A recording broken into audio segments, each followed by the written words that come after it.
Hey everybody, good to see everyone chatting around in there. Thank you all for your patience, just doing the last finishing touches on this part of the presentation and we'll be ready to go. I appreciate everyone's patience, truly.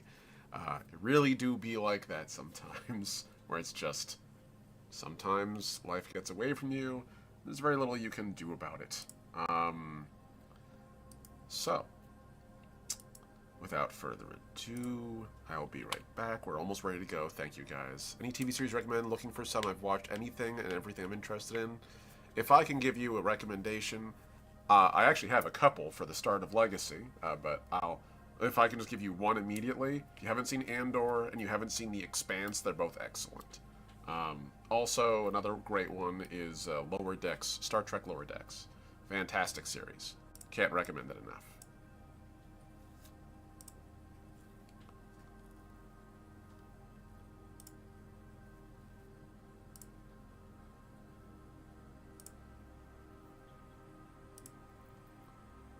Life do be lifing. Sometimes that's just how it is. In my experience, just a general rule of thumb is that no matter how much you prepare for a stream, something's going to go wrong, or you're going to realize there was way more work than you thought, or what have you. It do be a curse, I'm afraid.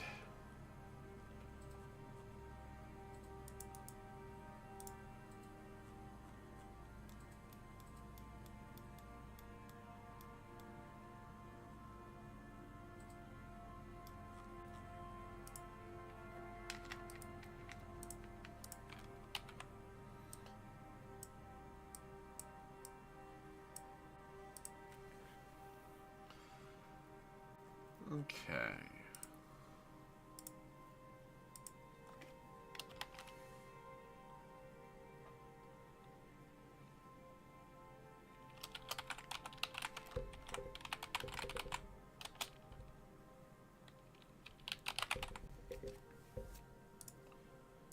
We have our last little bit here. And again, I thank all of you for tolerating this random delay.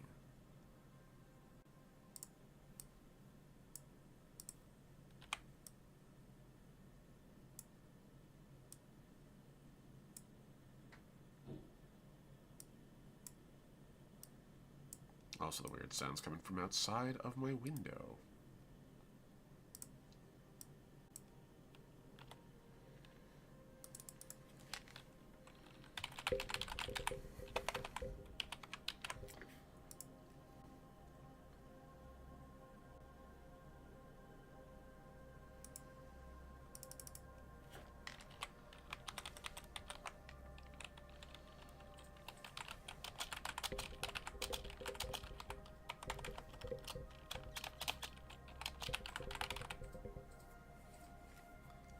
Not seen The Expanse yet, but Lower Decks, yes. The Expanse is actually legitimately good.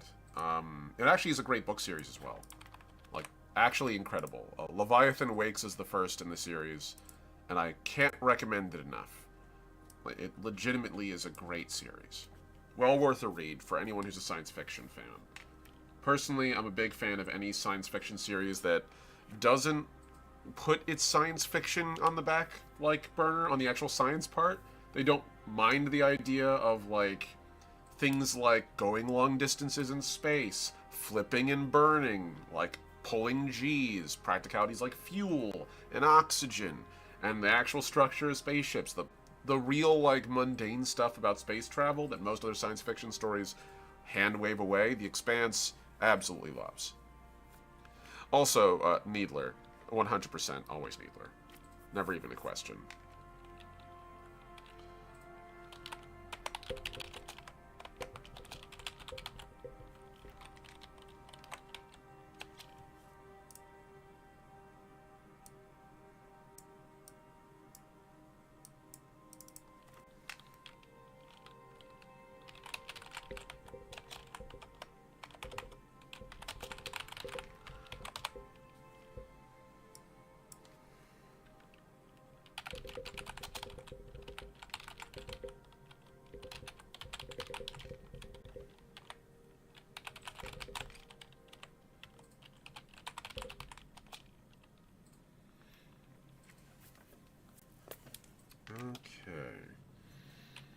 I'm not already booking years. I probably should. God, thank you for saying that, because that makes me feel so seen. I've been wanting to read for years, and I just keep putting it off. In no small part, it's because I'm doing so much field work that it doesn't really give me the space to do so. All the researching and reading I'm doing is articles and stuff like that, and it's all for my current work as a, as an organizer, or not even for this. Like, I wish I could say I gave myself enough time to work, but the problem when you're writing TTRPGs is you're writing, and oftentimes you're not reading as much. And I've been intentionally isolating myself from inspirational sources where I can, so I don't end up, copying stuff, especially for writing. That's a big risk. You ever hear something that's so good you end up accidentally repeating it and then later going, oh shit? I don't want to do that in my books or my work.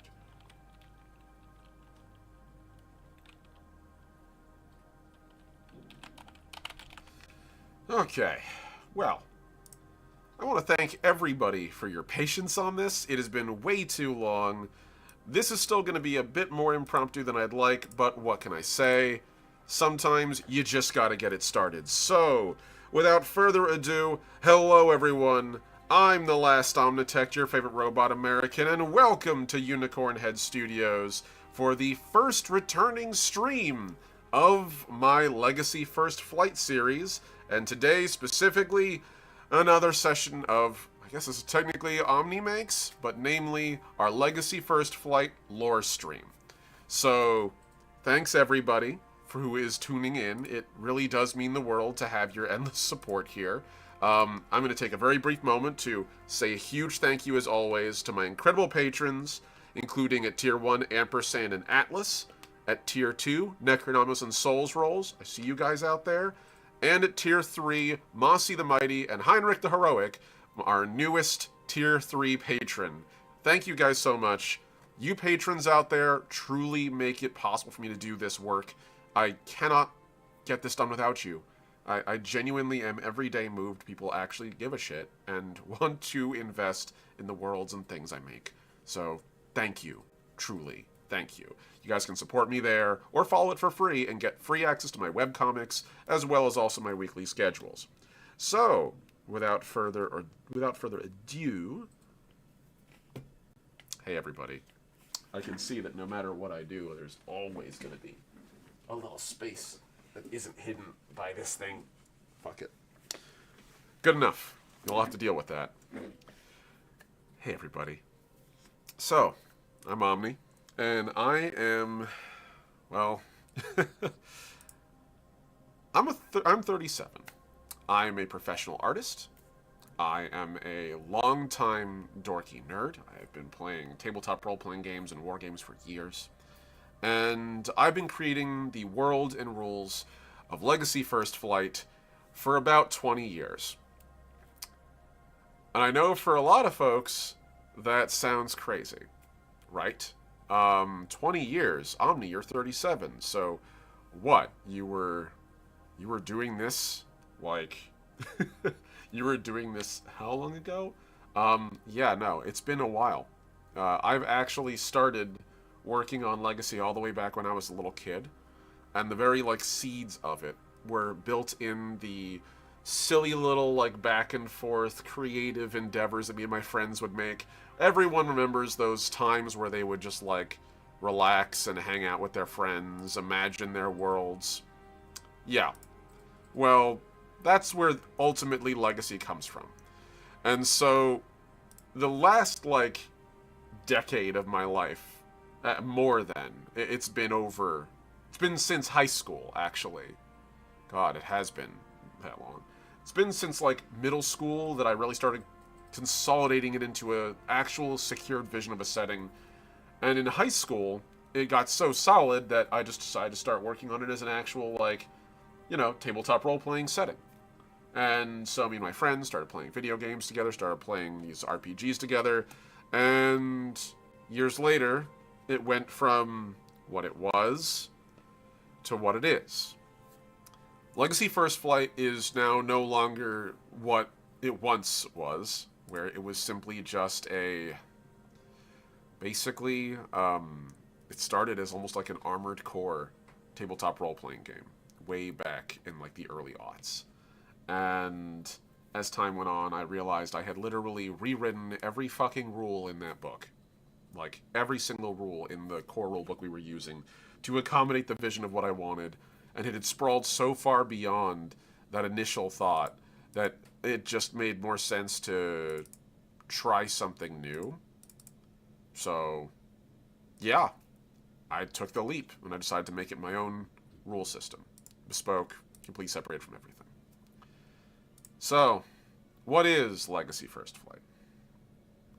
Well, put simply, Legacy First Flight is best summarized by this little scroll, and I'll give you guys a little read of it fast. It is the year 24XX AD. After centuries of turmoil, humanity has bravely ventured from its home on Earth. Bound by shared hope, we strode into the stars together under the banner of the Commonwealth of Humankind. Now the peoples of the 8 sapient species of the Galactic Union tirelessly strive to maintain a delicate peace that has endured for 2.5 millennia. Starships fold space-time to cross the impossible gulf separating stars. Matter printers forge abundant base elements on a molecular level into food, shelter, clothing, tools, and more. The Prism, a sprawling public galactic communications network, allows the distant worlds of the Union instantaneous communication and sharing of knowledge. Mighty terraforming engines change barren, lifeless rocks into thriving garden worlds within the span of a decade. It is a time of wonders, but it dances on the edge of a knife. While the 8 member species of the Union may be at peace, the true scale of the galaxy is vast, and most of its trillions of peoples live far from the influence of their homeworlds. Pocket empires, nation-states, and free marches are scattered outside the Union's territory. Dictators, pirates, fascists, and cults prey upon these isolated regions, creating a steady drumbeat of exploitation and violence that Union peacekeepers fight to contain. Yet the greatest threats faced by the galaxy are shrouded in its past.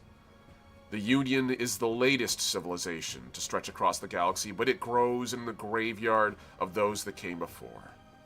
The Anazali Imperial, the Tyrants Sectori, the Wanderers in the Dark.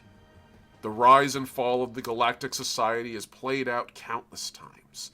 Inevitably, each collapse was so complete and sudden that any records are lost to posterity, leaving the twilight of these empires a matter of grim historical speculation.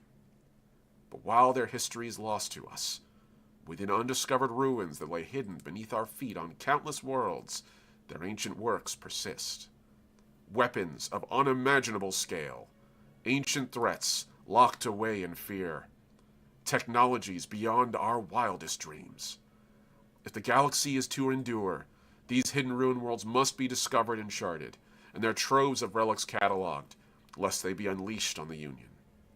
So the Union sends out Voyagers, teams of seasoned explorers, mercenaries, and specialists.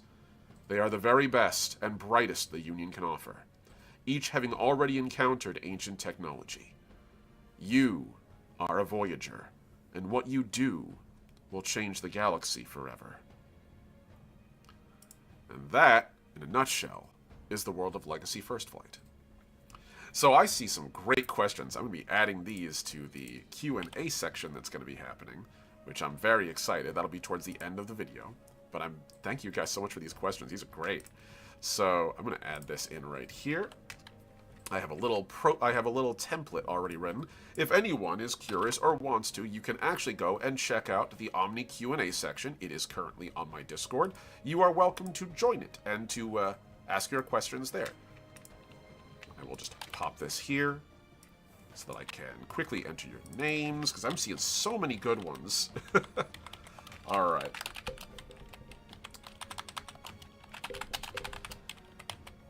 And here we go, Hughes. Alright, cool. I'm going to keep track of all these, so if you guys have any questions, again, please, highly recommend, go to the Discord. If you don't have access to my Discord, guess what? Right now, if you click on the link in chat, you do! That'll take you right to my Discord. So, without further ado, let's get on to the rest of this. So, what is Legacy First Flight at its core? Well, Legacy First Flight is, at its core, a science fiction space opera TTRPG. I have been making Legacy First Flight for, again, many years, and so now we're kind of in this state where I'm sort of just expanding it. So, at its core, Legacy draws its DNA from a lot of things that I've already mentioned earlier to anyone who's in chat. So, Natisha, as an example, you mentioned a couple of questions like, you know, what are your favorite what books, like, would you recommend, that kind of thing. I actually recommended one of them. But first off, we're going to start with Mass Effect. If anyone out there is unfamiliar with Mass Effect, first off, wow, I don't know. I never met someone who was unfamiliar with Mass Effect. Hi, how are you doing? Are you okay? But yes, Mass Effect is one of my favorite game franchises of all time. It has been since I was a wee bab. A wee gaming bab, still playing my first personally owned console that I purchased with my money, an Xbox 360. And yeah, Mass Effect is an excellent space opera setting. What inspired me most in Mass Effect is the sprawling nature of it, as well as also the incredibly diverse and well-developed species in it. One of the things I don't like in a lot of science fiction, especially science fantasy, is the creation of so many species that you just don't get more than a second's look at them. In Star Wars, they're kind of famous for it. Like, sure, you have some species like the Mon Calamari and the Chiss that get like a real good zoom in, but 9 times out of 10, they're just sort of Muppets in the background, and you're not really expected to understand anything about their cultures. All that's left up to the artistic direction of the incredibly creative people at Lucasfilm, and it shows, as some species are kind of very one-note, and other species are incredibly deep and detailed. I personally like the idea of a galaxy where we focus on the fact that the species of the galaxy are sapient, and they are people. They are not a thing to be gawked at. They are not a spectacle to be wowed by. They are reflections of us, foils. I genuinely believe if we ever encounter sapient life, we'll have more in common with it than we have in difference with it. And that's simply because I think there's some inherent parts of being an individual, of being a creature out there, that we'll get to share. If you can get into space, I suspect you probably had a couple of discussions like we had to get there. So I wanted to focus a lot on the world building in Legacy and have a world that felt real and grounded species with a decent amount of depth. Plenty of room to grow, but this is a good baseline for the number of species and the type of exploration that I wanted in Legacy First Flight. And also, yes, Natisha, I understand. Alas, the fanfiction. I won't pretend I didn't get my start doing forum role-playing during Mass Effect 3.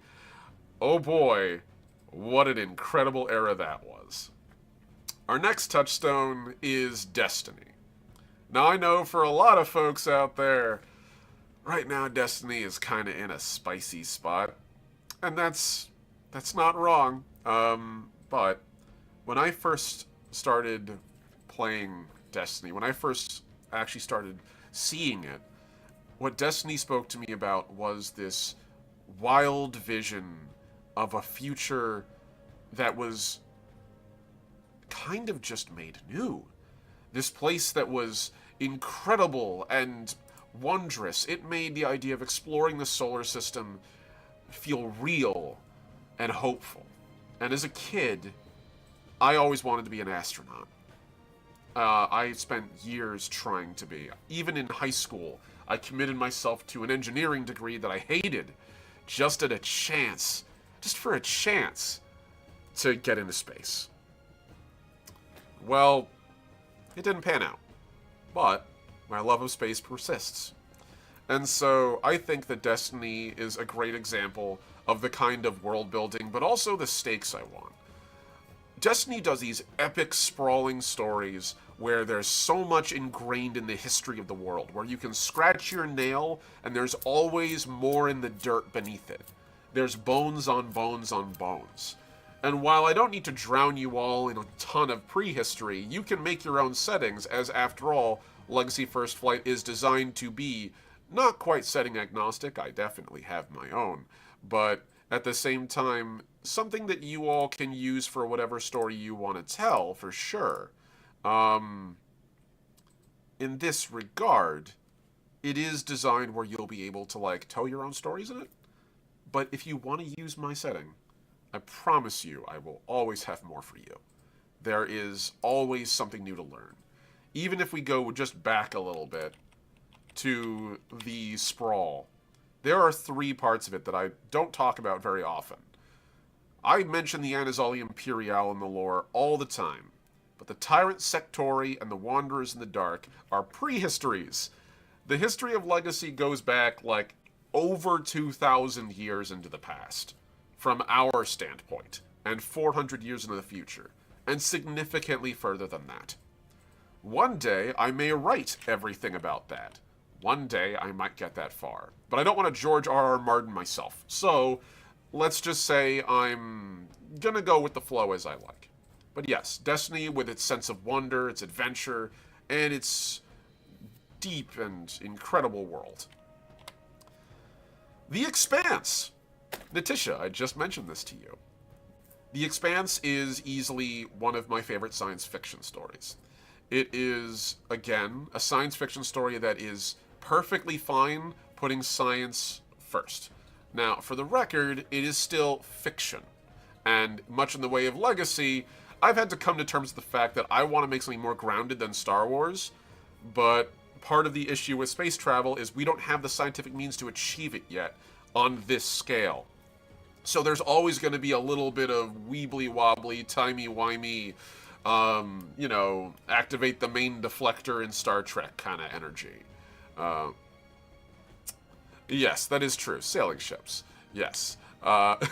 They're one of the folks in the chat. So yes, one of the sailing ships that sink. Thank you. Regardless, the idea is that as far as The Expanse goes, it's what I would like to refer to as very firm science fiction. In The Expanse, the limits of a starship's ability to fight in space usually aren't its engines, it's how much can the people inside of it not die from the G-forces. It's how structurally sound is something that spins at 90 degrees, moving at thousands of miles an hour. How much energy can you direct towards a weapon? How far away can you reasonably get? When you're going at full burn behind a ship with stronger engines than you, it might as well be 100 miles even if you're 5 meters apart, because crossing that gulf is impossible. Things like that create so much drama. And they're so interesting because I think one of the most important things that we often miss in science fiction is that it's a story about people. And if things aren't told from the perspective of people and what they experience and what they can endure, it can oftentimes sort of become detached. Legacy is a story about people in space, struggling with what it means to be in space. Politically, scientifically, engineering-wise, personally. And I want to drive that home. The final touchstone I've got is probably one of the best things that Star Wars has ever released, Andor. I pray to God everyone here has seen Andor. I pray to the God I'm not sure I believe in anymore, that everyone has seen Andor. If you have not watched Andor, go and watch Andor. And if you don't want to buy Disney Plus, oh, yo-ho, shiver me timbers, pirate booty, and treasure. You all know the drill. I don't feel the need to tell you how to achieve this goal, but it is well worth achieving this goal. So, Andor. One of the most important things to me in science fiction, again, is that we tell the story of people. Real people enduring real shit. And science fiction is meant to be grounded both as a reflection of our experiences and things that we as people will have to come in contact with. Star Trek was all about it. It is basically a parable of every conflict we will face. The Ferengi are capitalism. The Klingons are war. The idea of the Romulans and the Cardassians are struggles with fascism and cruelty and lies. The ideas behind Star Wars are grappling with what it means to lose your control of your government and fall into fascism, as well as also what it means to oppose it. And Andor does a great job of demonstrating that. It grounds the struggles of what is normally this really higher than this highly elevated setting into real stakes. We're not out here talking about the Force or lightsabers or ancient 1,000-year-old empires. We're talking about people in the dirt trying to live. And when the world fights you, when fascism takes what you need to survive, you have to band together. Andor teaches excellently how to create solidarity across difference. It's so good that I can say that I have actually, in my, organizing spaces, with actual folks in the street, protesting and fighting and opposing on a political level, something I do a great deal of nowadays and what has eaten a lot of my time for all the best reasons. We're analyzing Andor as a means by which we can communicate how to organize to people who are not involved. It is that good. I cannot recommend this shit. Kind of avoid a lot of the newer Star Wars stuff. That's fair. This shit is worth it. Absolutely. The ending killed me. Andor's heartbreaking. It is. One of the best stories in a long time, JP. I agree. 100%. This whole stream could become an Andor fan club. Very quickly, but that's not what we're here for. So, why is this a creative touchstone for me? Because for me, again, I want to make sure people realize in Legacy, the species you are playing are not just archetypes. They are people. Struggling people. Even if your neighbor is a 10-foot-tall Shrike, which is a metallic-based saurian with no eyes, 4 horns, 4 arms, weighs roughly about 400 to 500 pounds, and can live to be 400 years old, and has a jaw roughly about 2.5 feet wide, and in fact is evolutionarily designed to eat things whole. Even that is your neighbor, that dude's probably more comfortable talking about gardening and what's going on your local, holovid program than he is about murdering you. You can walk down the street and you will encounter a riot of species and cultures, but at the end of the day, across the galaxy, people are connected more by their experience than their biology, than their past. They are people. And I think that's so important to drive home in science fiction. I see it a lot in fantasy, where we fetishize entire civilizations and cultures. I didn't want to do that with Legacy. I wanted to make species that stand alone as their own cultures, that might occasionally reference things that exist in the real world, but I do my best to respect them, and to create something that's independent, something that has its own dignity. I don't want anyone to play a single species in Legacy and not feel justified. You will be able to enjoy yourself. And I want you to be able to, as a human, feel comfortable as playing them. So, those are our touchstones. Let's talk about the lore of the setting, shall we? So, the garden and the graveyard. The lore of the Milky Way, in very brief. The galaxy itself is not new in Legacy. It's ancient beyond all reason. We are not the first to stride the stars in Legacy. We're not even close to the first. The first that ever strode the stars, as far as the Union can tell, and modern historians in the age of Voyagers can glean from what little we know, were creatures known as the Travelers in the Dark, or Wanderers in the Dark.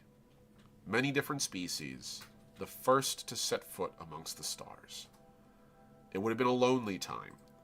There were no civilizations at that time, at least as far as we can tell, but for all we know there were, and they were simply ground to dust by the weight of eons. During that era, the first real establishment of interstellar trade and interstellar commerce appeared. But we know very little about the Wanderers in the Dark.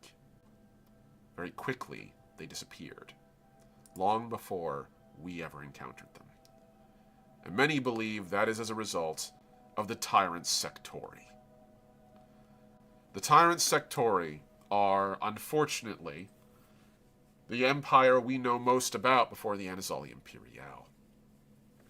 3 generations ago, on a galactic scale, so that is 3 empires ago, which is many thousands of years, the Tyrant Sectori were incredibly powerful, incredibly dangerous empires. Massive, sprawling military edifices, each of them different and unique, coming from vastly different backgrounds and biological platforms. They were all strange, but all the things that they agreed upon was that none of them liked each other, and they ruled entire sectors of the galaxy as vassals under massive, sprawling, crushing empires. It was into this era that the first species of the Union stepped foot, the Anazali. The Anazali are the most ancient species in Legacy, by a leap and a bound. They're so old that their culture has changed their name from their original species while they were on their homeworld. Because the first thing the Anazali did when they set foot into the stars was master their own biology. The Anazali don't age. They hit roughly early middle age, and then their biological clock stops. They are effectively 35 to 40 for the rest of eternity. This was a concession to the very huge issue of space travel. If you don't know how to go faster than light, then you need a way to endure time. So they did. They genetically engineered themselves many times over. There's many Anazali theorists who actually think that they might no longer at all resemble what they once were. This species, young, intrepid, hopeful, set foot into the stars and encountered the vassals of the tyrants. Over many years, they attempted to create alliances and ran into many hurdles, but the Anazali had an advantage. They had managed to slip the net of the Tyrant Sectori. Somehow they just never got picked up on their, I guess, equivalent of radar. And so they managed to build a pretty strong civilization with its own unique technology, independent of the rest of the galaxy.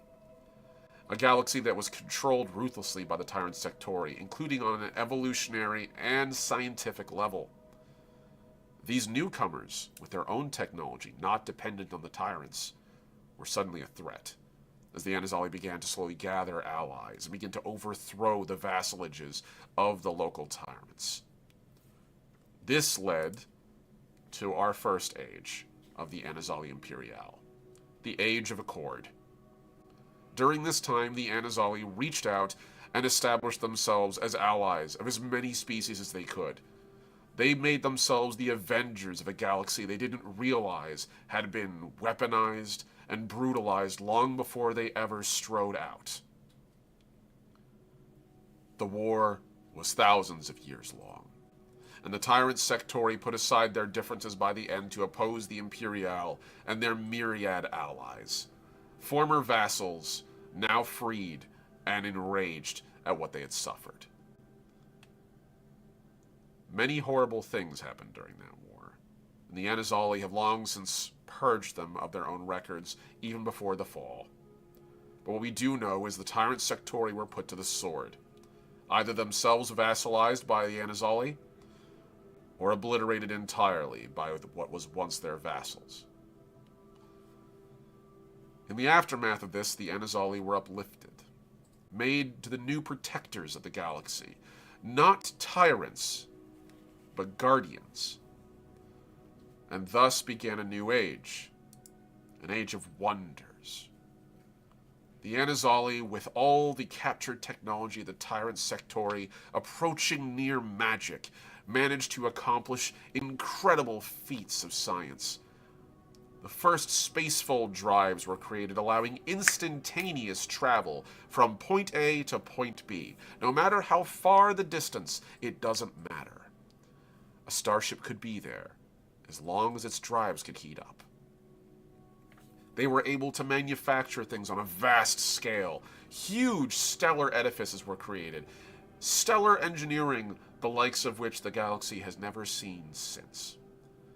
Things such as stellar forges, as seen here, were manufactured. Machines that on a subatomic level bind matter together to create new objects, and in fact draw from hoppers not of solid metal barrels filled with base matter, but nebulae, billions of light years away. A matter hopper the size of a galaxy. Such machines could terraform worlds instantly, build fleets within the blink of an eye, establish food, shelter, anything you need. It was a time of plenty. And the Anazali promised the galaxy the inevitability of eternity. The promise that they would give unto their vassals what they had given themselves. Forever. A lack of aging. One day, every species in the Anazali Imperial would be Anazali. They would be freed of what they once were. Mortal. Alas, history can often be started by those with good intentions, but it can be seized by crueler people. The galaxy in its era had many, many species. During the era of the Anazali Imperial, there were thousands of sapient species, all highly diverse, unique, many of them vassalized and localized, but growing and diverse. One example here would be the Varasi, as you can see here. The Varasi were a tree people, of a sort, not bound from a mammalian or more traditional Animalia-style biology, but closer to that of the many plants that we have in our biologies. In their younger age, the Varasi walked about, free, able to move at great speed. They communicated with light instead of sound. And as they grew older, they became massive ancients. And upon their eldest age, their roots would sink into the ground, and they would become trees, no longer able to communicate eventually, and fading into their equivalent of death. This is but one of thousands of species in the Imperial. And their fate, unfortunately, well, is indicative of what happened to many. The next stage came. This age was an age of manipulation. An age, well, it was an age of misdirection, as the rune would say it anyhow. The Imperial realized how difficult their promise was. The galaxy continued to spit out new species, entering into their stellar age at a speed the Anazali could barely keep up with. When it was just a galaxy of a few hundred, maybe the possibility of genetic uplifting for everyone was possible. But a galaxy is vast and diverse. They didn't obey the same biological laws as the Anazali, who had mastered their own physiology. In fact, many of them barely had a recognizable physiology at all. How do you make immortal a species created by the static electricity that moves between gas giant clouds, or a cloud of sentient bacteria? How do you make a tree live forever when it already does, but its problem is that it ceases to move? How can you uplift a species that can barely make 20 years into a species that'll see the end of time? A difficult question that the Anazali became increasingly aware they couldn't answer. But they needed to control the galaxy. With the Tyrant Sectori gone, they realized they had, whether they liked it or not, vassalized an entire galaxy beneath their protective umbrella. They looked to them for their defense and their control. And so the Anazali began to manipulate their empires. Less important, the Age of Accord, where you meet them where they are. You explain things as they are. You try to build the best you can with everyone. Far more important to keep the peace than to maintain truth. This led to resentment. Species began to discover and realize that the Anazali couldn't keep their promises, that the Anazali weren't the saviors they expected them to be and unfairly forced them to be. But the Anazali had seized power and control. And as a result, they didn't want to give it back. And so, we enter into the darkest age of the Imperial. The age of aggression and the Ataraxi scourge.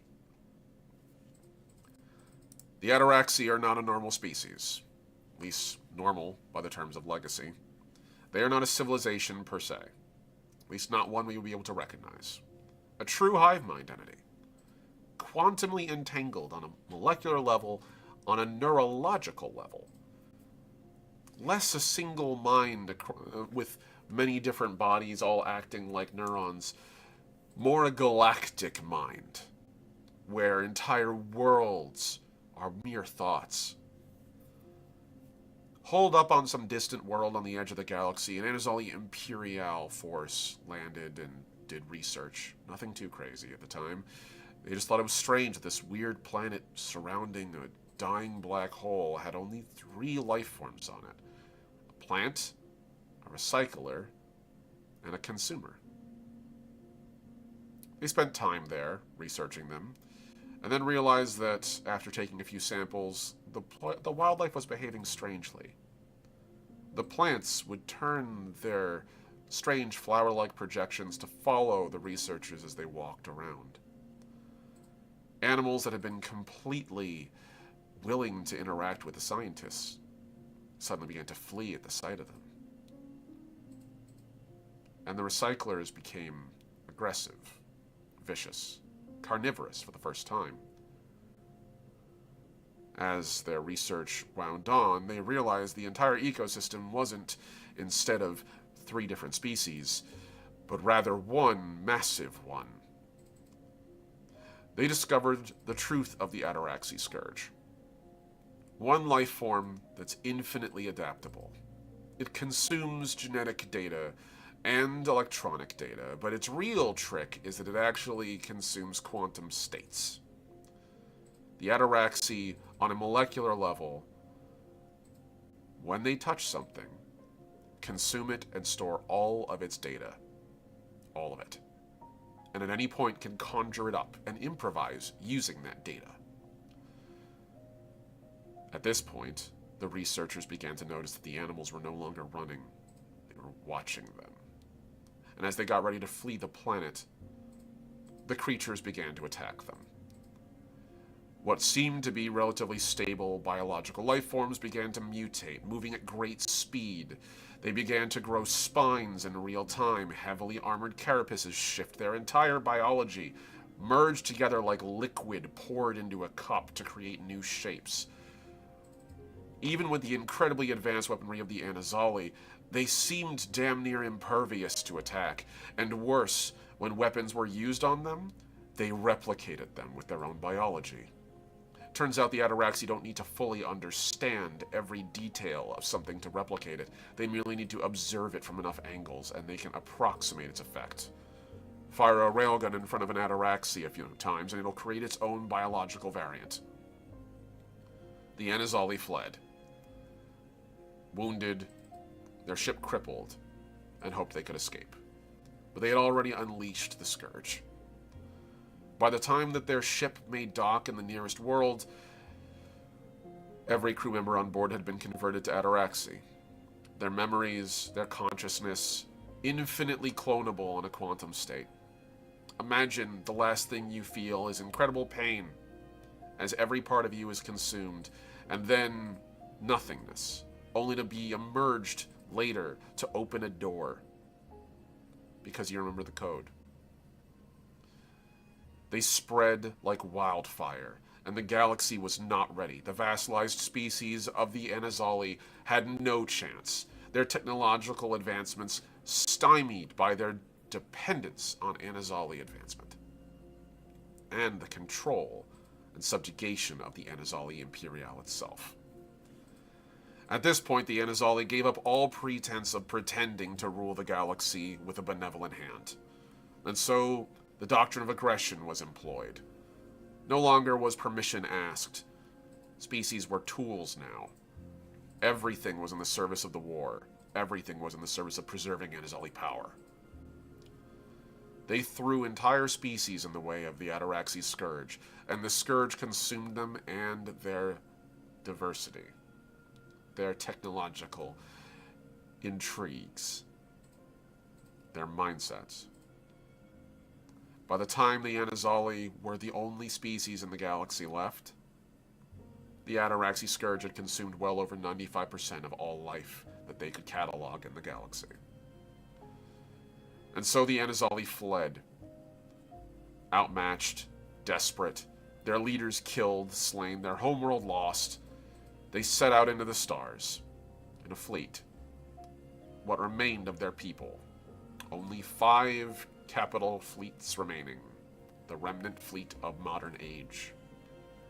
However, as luck would have it, that wasn't the end of their story. Instead, it was the beginning. The Anazali discovered one species. And that species, well, some of you guys are probably going to be familiar with them. But for those of you who aren't, that species is the Acris. Wish this thing would open. There we go. The Acris. A young, Stone Age species, still getting started. The Anazali practically stumbled across them, blindly space-folding across the galaxy, trying to escape their pursuers. And it just so happened that the Acris were there. The Anazali, realizing they had doomed yet another species just by proximity, gave the Acris an offer. Be uplifted to fight in a war they couldn't understand, or die. The Acris, hunters, wanted to fight. It took 20 years to elevate a Stone Age species from slinging rocks and arrows and sailing the seas with parchment flags to a spacefaring species with their own super advanced technology. It crippled them culturally, but it might save them. It turns out, it saved the whole damn galaxy. The Acris didn't think like the Anazali did. They were distinct, unique. As an aerial species, their entirety of their minds functioned in a three-dimensional way that other species didn't. Perception was distinct. Motion and movement were unique for them. And their hunting instinct was keen. They saw a particularly dangerous enemy, and they laid a trap for it. 20 years to build a fleet, all for a suicide run. But it worked.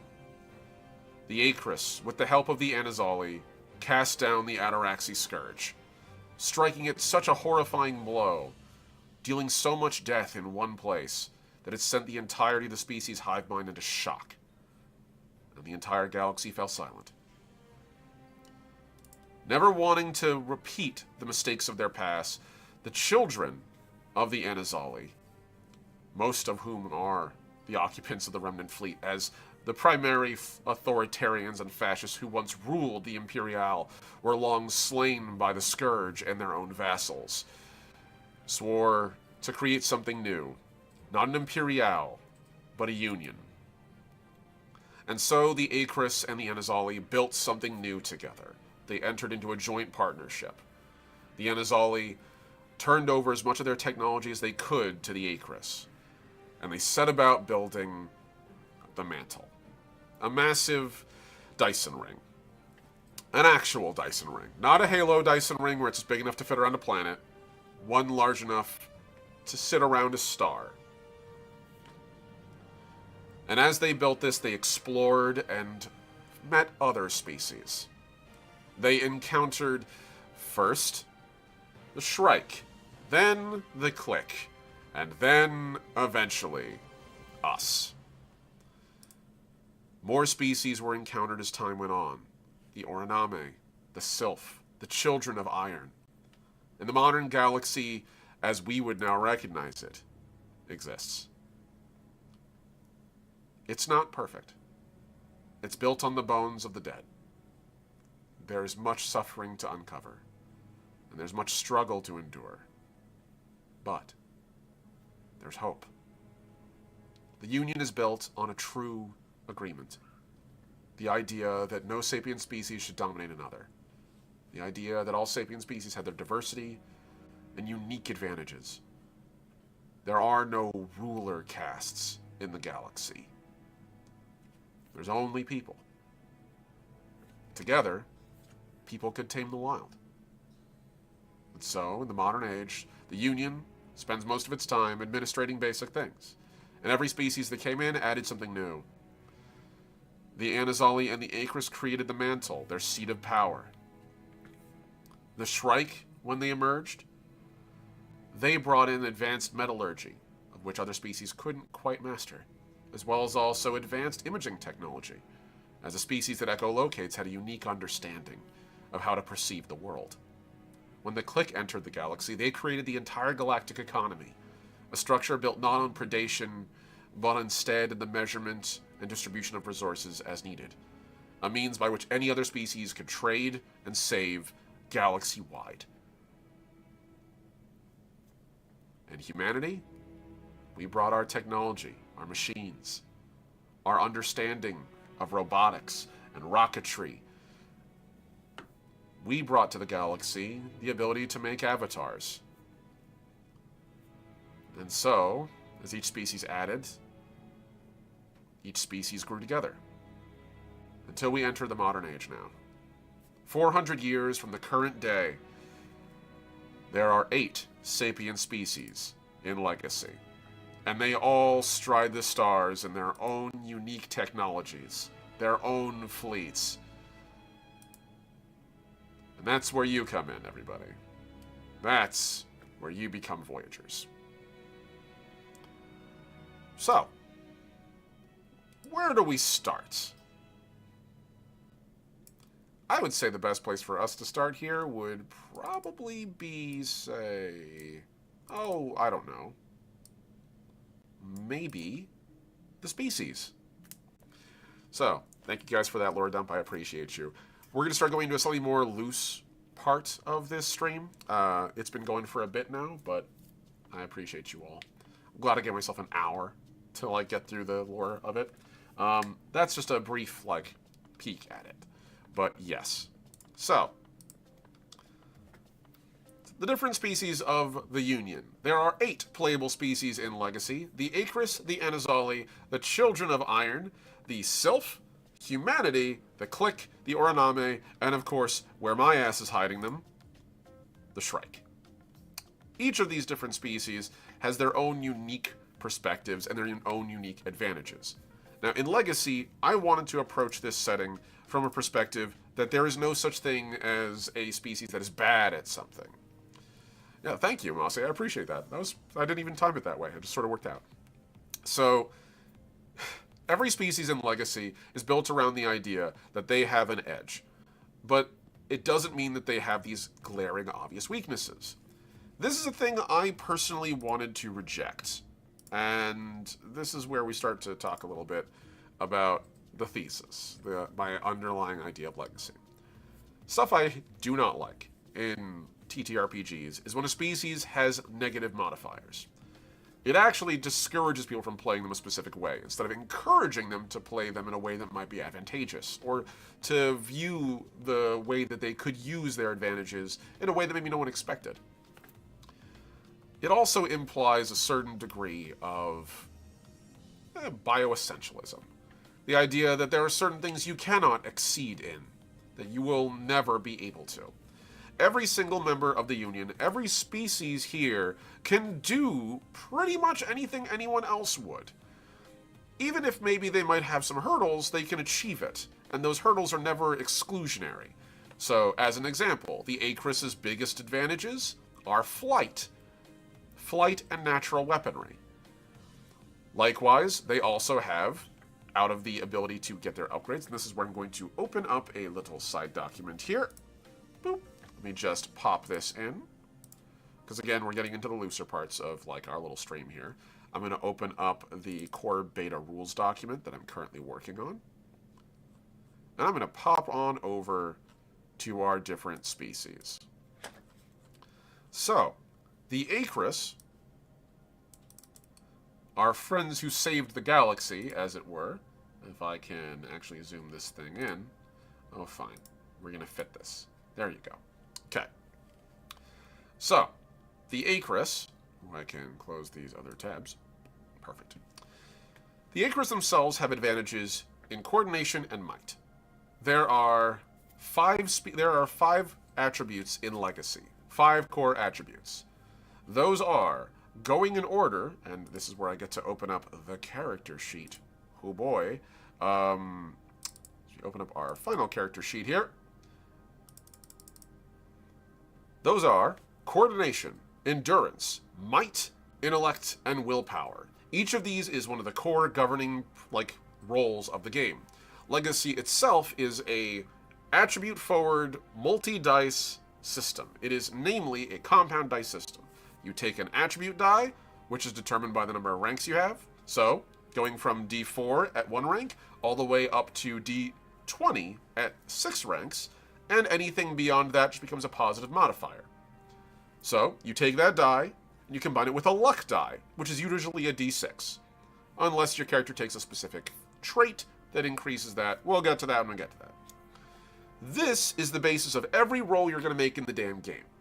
So, these 5 attributes are rolled for everything, from combat attacks, to investigation, to healing, to just basic conversation. Everything is these 5 attributes. Every species has 1 attribute they are very naturally gifted in, and 1 that they have a bit of a lesser edge in. For the Acris, it's coordination and might. Coordination is your ability to control yourself while moving at speed, with both accuracy and precision. Endurance is your ability to endure discomfort and stress over periods of time. Might is your character's ability to exert physical force on the world around them, so it's your muscles. Intellect is your mental acuity. It's your ability to leverage your mind and your thoughts. It isn't just book smarts, mind you. Wisdom, cunning, the ability to notice things differently and perceive things differently, all these fall under intellect. And then finally, willpower. Willpower is your ability to exceed your natural limits. It's basically grit, is the way I would like to describe it. If someone gets hurt, ultimately, their endurance might let them resist the injury, but their willpower lets them power on in spite of it. So, if we go back to our species, the Acris have benefits for coordination and might, as well as also the ability to fly, and are harder to hit and surprisingly fast as a species with a high pace. Likewise, if we go over to the Anazali, who are still playable in the modern age, we have a species that gets 2 ranks in their intellect and 1 rank in their endurance. They're surprisingly smart, and they're pretty good at enduring stress. What a surprise, they survived their own extinction. The Children of Iron are actually our descendants as humanity. So, humankind still exists in the Legacy First Flight world, but we've made true artificial intelligence. Let me be clear about this, for anybody who's watching and gets a thought. No, it's not generative AI. No. They are not that kind of artificial intelligence. They are not algorithms. They are people. They are self-aware, real people. If you are ever curious how they work, it is a mechanical platform running a simulation of a human mind. And as anyone should know, a sufficiently advanced simulation is indistinguishable from reality. That is how they work. They are literally a computer using hardware to simulate our biological wetware. They are not simulating a mind, they are simulating a human. And that human has a mind. Hopefully that makes it a little more clear. So, Children of Iron, being the descendants of our ancient technology, of our self-aware machines, they themselves are entirely intelligent and actually very much like us. They draw a lot of their psychological profile from humankind. In many ways, they are not what many people would think droids or machines are. Super brilliant machines, super fast calculators. That's not really how they function. They think at the same speed as us. That said, they still do think at an electric speed, and as a result, they are a little smarter. They are a little better at calculation. Just don't expect them to all be Rain Man. That's not how they work. Likewise, they also have extra ranks in willpower. Turns out, one of the things that they inherited from us, our never say die attitude. They're actually pretty driven, and in fact, to many across the galaxy, the Children of Iron are kind of the starry-eyed explorers. What many people would assume humans have that role, actually the children have that role in Legacy First Flight. Speaking of us, we exist in here. Go watch the Robin Williams film to understand. You got it, Mossy. Now, this is another thing I gotta draw a line on.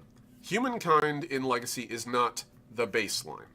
This is a trait that I see so often in most, like, role-playing games. Everyone who's ever played Dungeons & Dragons knows exactly what I'm talking about. Are you human? Congratulations. You are the guy. You're just the guy. You're a bland person, or the girl, or the them, or the themperor, as we would say. They are a baseline upon which to build. They don't do anything great. They don't do anything terrible. They are just kind of slightly better than jacks of all trades. A queen of all trades, I suppose. I don't believe in that shit. I think that's actually a pretty poor understanding of how humans function. Humans are not, like, equally good at everything. Actually, I would dare say humans pretty much suck at a lot of things we're not designed and engineered for. We're not particularly strong compared to the other members of the animal kingdom. We're not particularly fast. We sure as hell can't hold our breath forever. What we do have is the fact that we as a species are the single most terrifying pursuit predator ever conceived of, ever imagined, ever encountered on our planet. Humans walk for really long periods of time really well, and we communicate with each other well enough to leverage that into an effective pack hunting tactic. So if you are a woolly mammoth and you see 30 humans coming at you with spears, you're gonna haul ass the other way, and the humans will just follow your tracks at a walking pace. And you'll see them again and run again, and you'll keep doing that, and the humans will not get as tired as you. And eventually, you'll just pass out. That's humanity. We're Terminators. We are biological Terminators. We walk things to death. And thus, I felt the best way to encapsulate that incredible endurance, our function, primarily biologically as a species, is to walk and endure for great periods of time. So, humanity has 2 ranks in endurance and 1 rank in willpower, with a crap load of extra trauma. In Legacy, trauma is the measurement of how much injury you have. Maximum trauma, or your trauma rating. Think of it as like a burn. You start at 0 trauma.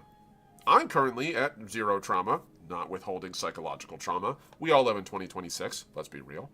But starting at 0, this represents a relative baseline. I'm not hurt. I'm not particularly in any agony or pain. Level 1 trauma, minor injury, niggling, annoying probably. I don't know, I might have slightly pulled an ankle, or like slightly pulled a muscle in my shoulder. Maybe I've got a slash or a burn on me that's not impeding my actual functionality, but it hurts a little. 2nd degree burn, that's starting to get into that point where you actually need to go to the doctor or the hospital. You actually need to make sure you're taken care of. And same thing for trauma. These are like more serious injuries, broken ribs, puncture wounds, concussions, stuff like that where you need medical attention. 3rd degree burn, that's where you get into life-threatening. 4th degree burn, you're a skeleton that has charred, that has what's left of your skin on you. In Legacy, it isn't truly a degree system, but rather rating. So at 0, again, you're fine. At 1, minor injuries. Basically, every rank of trauma you possess at the moment is a -1 on all of your attribute rolls. And remember, your attribute rolls govern damn near everything in the game. So this can be a big deal. This does mean it's a death spiral system, so be aware of that. Humans have a +2 to their maximum trauma rating. This is the amount of injury you can accrue before you pass out, or have to struggle to stay alive. You don't instantly die. This isn't Dungeons & Dragons where you hit 0 and you start making a death saving throw in the truest sense. Instead, in Legacy, much like that sense, you do have to make a what's referred to as fight for your life roll, or struggling. So, as you're struggling to stay alive, you make these rolls, and hopefully you stay alive and stabilize. If you don't, you just die. But that's kind of how it works. So you lose or you get so much trauma that you hit your max trauma rating, and at that point you roll every turn to see if you pass out. You pass out, now you fight for your life. Pretty straightforward. And humans basically are the John McClanes of the Legacy verse. We're the species that if we get hit by a car, we actually might be okay. Most of the species in the Union do not have that experience. They look at us and go, oh, that species? You mean the one that used to have surgery done on it without anesthesia and somehow didn't all instantly die? Those guys are weird. That's us. We're the weird ones. So, next up, the Click. Everybody loves the Click. Basically, closer to, I guess technically they're more like mollusks, I suppose. They fall into the same category as like shrimp and lobster. They're technically arthropods, or technically they wouldn't be because they're not from Earth, but they're as close to that as you're going to get in space. Unlike what you would assume, the Click are not a predatory, monstrous insect species, but in fact actually consume all their nutrients purely from stone, literally absorbing it through osmosis through their bellies. Their jaws aren't even made to chew. In fact, all that remains of their digestive system is basically just a respiratory book lung attached to a pretty complex throat that allows them to speak with great clarity. Combine that with the many different antennae that they can vibrate across their body, and they actually have the ability to speak in a way that almost no other species can match. Hence why they're called the Click. Their first encounter with other species, well, they kind of just went with whatever sound they were able to create. The Click, however, have a very advanced ability to process language and speak, so they can speak human languages quite effectively. However, they do tend to speak in a higher register than us. And that's very simply because their atmosphere is a little bit different than ours. Lighter elements, and therefore, lighter voice. There are exceptions, and some get really high. Really, really high. And others reach a more normal range, or register. But you're always dealing with that little bit of helium in the back of your throat. They're fun. Their advantages are in willpower and endurance. The Click, as a species, have evolved in this rather unique manner because their homeworld is overrun by particularly dangerous predators. Massive, titanic insects, creatures known as leviathans. It's a horrible place to live, and the Click, evolutionarily, decided not to play that game. Instead, they burrowed underground and evolved as a totally separate organism. So all their physiology is built around digging. And as a result, the Click, more than any other species, are capable of surviving damn near anywhere. Other species need perfectly terraformed worlds and incredible amenities, whereas the Click will find about any single asteroid they can find, pressurize it, and then call it home. They are very content with these arrangements as well, depending on the individual Click, and they themselves have a lot of unique little traits. They might be a little slower than other species, but they're rather driven, and only living to be about at most 60 years old in an age where humans live to 200, kinda relevant.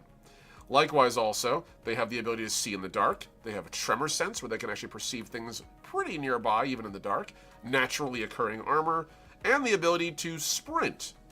Remember the way I said they're slightly slower than us? It's because they sort of use reticulate motion to move? Until they start running. They curl up like a droideka from Star Wars and roll themselves around. Surprisingly fast.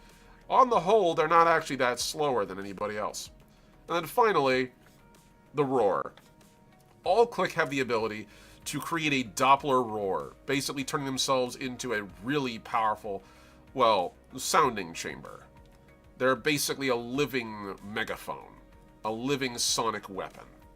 And when there's more Click nearby, they all roar in tandem, giving all Click an incredibly powerful, very rare, natural ranged weapon in the game. They're a very fun species, and I highly encourage anyone who's interested in playing them to play them. They're not the joke species. These are not gnomes from D&D. These guys right here, they're valid as hell, and they're awesome. Give them a shot. The Oroname are next. The Oroname are as close to jellyfish as you're going to find in our setting, and the only primarily aquatic species in Legacy First Flight. They can hold their breath forever, they suffer no swimming penalties when they're underwater, and likewise on top of that, they have high ranks in endurance and intellect. Now, their biggest advantages are that they very much die hard. Humans, I shouldn't say die hard, they just don't die. Humans die hard. We get the shit kicked out of us and we're still standing. Uraname, on the other hand, they die and get better. They have the ability to, once per day, after dying, rolling a die, and just getting up in D6 hours completely healed. However, they only get to do that once per day, and it requires them to spend a player resource that you will be hard spent to use. So, bear that in mind. Likewise, they don't need to fight for their life under normal conditions, unless, well, somebody tries to curb stomp them. So just bear in mind that be how it works. So, now that we go from that, we go to our next species, the Shrike. The Shrike are fun. I love the Shrike. These are one of the oldest species I've made in the entire setting. The Shrike are the largest, most dangerous species physically in the Union. And I say this not to cast aspersions on them because, like everyone else, they're a rather fun bunch. Again, they're people. Your biology notwithstanding, you might have just a compulsion to collect stamps, or garden, or do scientific research, or write poetry. Just because you descend from an apex predator species does not instantly make you a bloodthirsty monster. It just means that you're different. And in the same way that humans are technically an apex predator species as well. Although it must be said that we do seem to be struggling a fair bit with our predatory instinct in the 20th century. Hopefully we get better than that. So, Shrike. 2 ranks in might, 1 rank in endurance. Extra trauma, extra toughness. But what makes them really scary? Well, 1, they echolocate. In case you hadn't noticed, they got no eyes. The world they come from is incredibly hot and dusty. Think of it as Mars. Mars on steroids, and you're not far off. The big trick with them is, with the higher gravity, denser atmosphere, really thick smog, and a star that's incredibly hostile towards them, having eyes is basically just a way to guarantee getting cancer. And so, biologically, they never developed them. Instead, they rely on an echolocating melon on their head, not on like a dolphin or a whale. So, with that echolocation, they don't need to worry about lighting conditions. They see fine no matter how dark it is. They just need an atmosphere to do it in. If they don't have an atmosphere, well, I mean, you're dying anyway, but you also can't see. Likewise, also, Shrike naturally have weapons. They're just incredibly physically strong. In addition to that, they also are tetrabrachial. They have 4 arms. So, in a game where combat is often determined, your actions in combat are determined by how many hands you have, and for the record, it is equivalent. We're not discriminating against anyone who might be differently abled here. It is presumed that you have your own way to achieve that level of skill, no matter what you may or may not be. For the Shrike, their equivalent is 4 hands, and thus they can carry up to 4 handguns, 4 knives, 2 heavy rifles, 2 heavy weapons, and even dedicate more hands to carry something that normally a species couldn't carry. Like, say, mech weapons with their bare fucking hands. They're incredibly powerful as a result. Finally, Shrike have the unique trait of going berserk. Now, this isn't berserk in the same way of like, oh yes, I'm a big angry warrior man and I'm going to go crazy. This isn't a barbarian berserk rage brought on because I'm pissy. This is instead a berserk state brought on by physical trauma. The Shrike have the ability to, once per day, for the remainder of a scene, which can include a combat, take all their trauma rating penalties, which, as I mentioned before, trauma is the accumulation of injury, a negative modifier that eventually will exceed your max trauma and make you roll to see if you stay conscious. The higher your max trauma, the more suffering you're going to endure before you pass out. But you'll be around longer. For the Shrike, they have an ability to, once per day, flip that into a positive modifier, their injuries fueling them in a berserk drive to survive, as their adrenaline pumps and their body desperately fights the desperate fight to live, in a way that other species would probably find not particularly helpful. But for the Shrike, a species that is an incredibly hostile world surrounded by a species themselves that will often fight and kill them in their prehistory, having the ability to go all out as a last ditch is actually pretty useful. Finally, the Sylph. The Sylph are the newest species in Legacy. They are not quite quadrupedal. The proper term for this is knuckle walking, and I fucking hate it. I just want to make this very clear to all you scientists and zoologists out there. Please, for the love of fuck, make a better term than knuckle walking. It is derogatory and not cool. I have a hard time calling a species that's sapient and self-aware a knuckle draggers or knuckle walkers. Kinda mean. Anyway, so, going back to it, the Sylph are probably the fastest species in the galaxy. That includes the Acris, who literally fly. And that is simply because they, on a full sprint, are faster than nearly everybody else. They have ranks in coordination and endurance. They're very fast, they're very hardy, but also on top of that, they're very alert.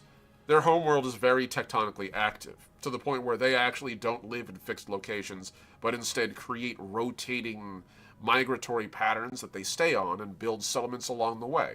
As they reach those settlements, they build them up, relax in them, prepare to move again in a few months, and then when it's time to go, they pack up everything and move on, leaving their prior settlement to be devastated and begin rebuilding the next one. This is how the Click have survived, how the Sylph have survived for a long time, I should say. So, the Sylph are a fantastic species. They're incredibly, as a result of being on this world that is, while tectonically active, tectonically predictable, developed a unique sensory perception. Those quills of theirs actually allow them to literally perceive micromotion, magnetic waves, subsonic rumbles, things that other species just wouldn't notice. Air pressure differences. As a result, a combination of that with an incredibly acute peripheral nervous system, the Sylph have the ability to nearly see the future with how adept they are at it. As a result, they're impossible to be caught unawares in combat. It's simply just not a thing they can do. They will see you coming. They might not be able to react physically in time, but their perception will catch you. And in addition to that, once per day, or I should say really once per combat, they have acuity. They can take that peripheral nervous system of theirs and overcharge the hell out of it, allowing them to actually guarantee put someone else on hold, and also get a whole bunch of bonuses to their abilities that round. Basically, they take their awareness and turn it into a positive modifier, giving them the ultimate trap card that they drop on enemy players or enemy creatures. As a result, really fun species. Those are the 8 playable species of Legacy First Flight, in a nutshell. So, we go from that to our player careers. This is where we seriously define ourselves from games like Pathfinder and D&D and Starfinder. So, many other games out there have what I would call a class-based system. Basically, I tell you what class you are, or you choose what class you are, and you stick with that for the rest of the game. I'm a fighter? Well, I'm a fighter. I might multi-class, but basically everything I do from that point is based on whatever track I've chosen. And anything I do to escape that track is in spite of the fact that the track is so oppressive. It's not a bad thing. It's just a structured way of making your character. It's a specific way to make their game. So in Legacy, we have a la carte character creation and experience system. You're not tied to any one particular mechanism by which you make your character. Instead, you can make exactly what the hell you want. But to get you started and give you a little bit of structure at the beginning of the game, you start with a character career. These careers are pretty straightforward. They represent your character's prior experience. So think of this as before I became an adventurer, I was, and that's where your career comes in. So, there are 6 careers. What each of them gives you is basically a starting package. It gives you a certain amount of money, it gives you a certain amount of what are referred to as licenses in the game, which are ways to unlock the secondary methods of play. In addition to just like your basic, I'm out there on the field, I'm punching people, shooting people, I'm talking to people, that kind of thing. This allows you to do unique things that might diverge from the normal mechanisms of play. So, those are licenses as well as also your background. You also get a whole bunch of disciplines. Disciplines are skills in Legacy, so you increase your ranks in those to get better at the thing. Those are direct positive modifiers added on to your attribute dice. Hopefully I'm not jargoning too hard. Please tell me in the chat if I am. I am more than happy to answer questions as I go as well. So, having gone through that whole thing, let's talk about the soldier, our first career. Soldiers are pretty straightforward, in case that wasn't obvious. So, these are exactly what they sound like. They're your fighters. They're your tanks. They're your strikers. They're the folks that see a galaxy full of danger and go out and explore these ruin worlds, and their goal is to protect their fellows. That's their job. If you want to be the person who mixes it up, Soldier's a pretty good bet. They are very flexible. They have, first off, to begin the game, a Class 1 weapon license. Weapons and technology and legacy are attached to a license system, as I mentioned before. Put it simply, those licenses, if we go down the very, very simple armory system in the arsenal that I'm currently working at, they are tied to these technically 4 licenses. Yep. As I zoom it in a little more, please. Okay, thank you. So, at Class 0, you have a civilian market license. This is technically not a real license. This is actually just sort of, you exist and you can buy stuff, more or less. This is, mind you, a galaxy with matter printers everywhere, and as a result, you don't really buy the object as much as you buy the right to manufacture it locally and own it. And so, as a result, it's your good. These are simply just baseline access. All Union citizens have access to Class 0 equipment. It's not restricted or controlled. These are simple as like basic goods, simple tools, atmosphere, which is basically spacesuits, wrist links, think Omni tools from Mass Effect, and you're not too far off. Basic industrial equipment and weapons commonly available and necessary for survival on the frontier. So like a bolt-action rifle for driving off a big, scary space turkey. Military surplus is a Class 1 license. This is where we get into stuff that's actually warfighting tech, but warfighting tech from like a decade or a couple of decades or even a century ago. These are specifically folks who need to use more dangerous and lethal equipment. These can be security contractors, independent mercenaries, local militia personnel. Basically, folks who still need to fight, but might not necessarily need the bleeding edge of tech. Speaking of bleeding edge, that's a Class 2. Bleeding edge tech is modern military-grade weaponry and advanced support tech. It is super dangerous, really lethal. These are the kind of guns that are wonder weapons in our modern age. The sort of thing that if you're a U.S. citizen, the Pentagon isn't going to talk about for another 20 years. More or less, this is bleeding edge weaponry. The final license class, which technically all player characters possess, is a Class 3 license. Relics and exotic equipment. This doesn't really reflect a rarity of purchase because you can't purchase these sort of things usually. These are things that are found in ruin worlds. Remember the way I said as a Voyager, your whole thing is you delve into ruin worlds to find rare artifacts and dangerous, unknowable things from ancient fallen empires that may or may not pose a hazard to the Union? This is the license you need to do that. So it isn't really a weapon license as much as it's a you can handle stuff that's super ancient and dangerous and maybe misunderstood. You therefore can have a Class 3 license and only have a Class 0 equivalent license for basic purchases. Hopefully that makes sense. So, as a result, everyone starts at a Class 0 and has a Class 3. Soldiers start with a military surplus license. So right out of the gate, they're not just drawing whatever pistol or bolt-action rifle they can get off the shelf at Walmart. They can actually go in with some modern military hardware and be a little more dangerous. Now, in addition to that, we also must mention that they have the rather unique advantage of having access to hard suits. Hard suits are a particularly fun part of the game.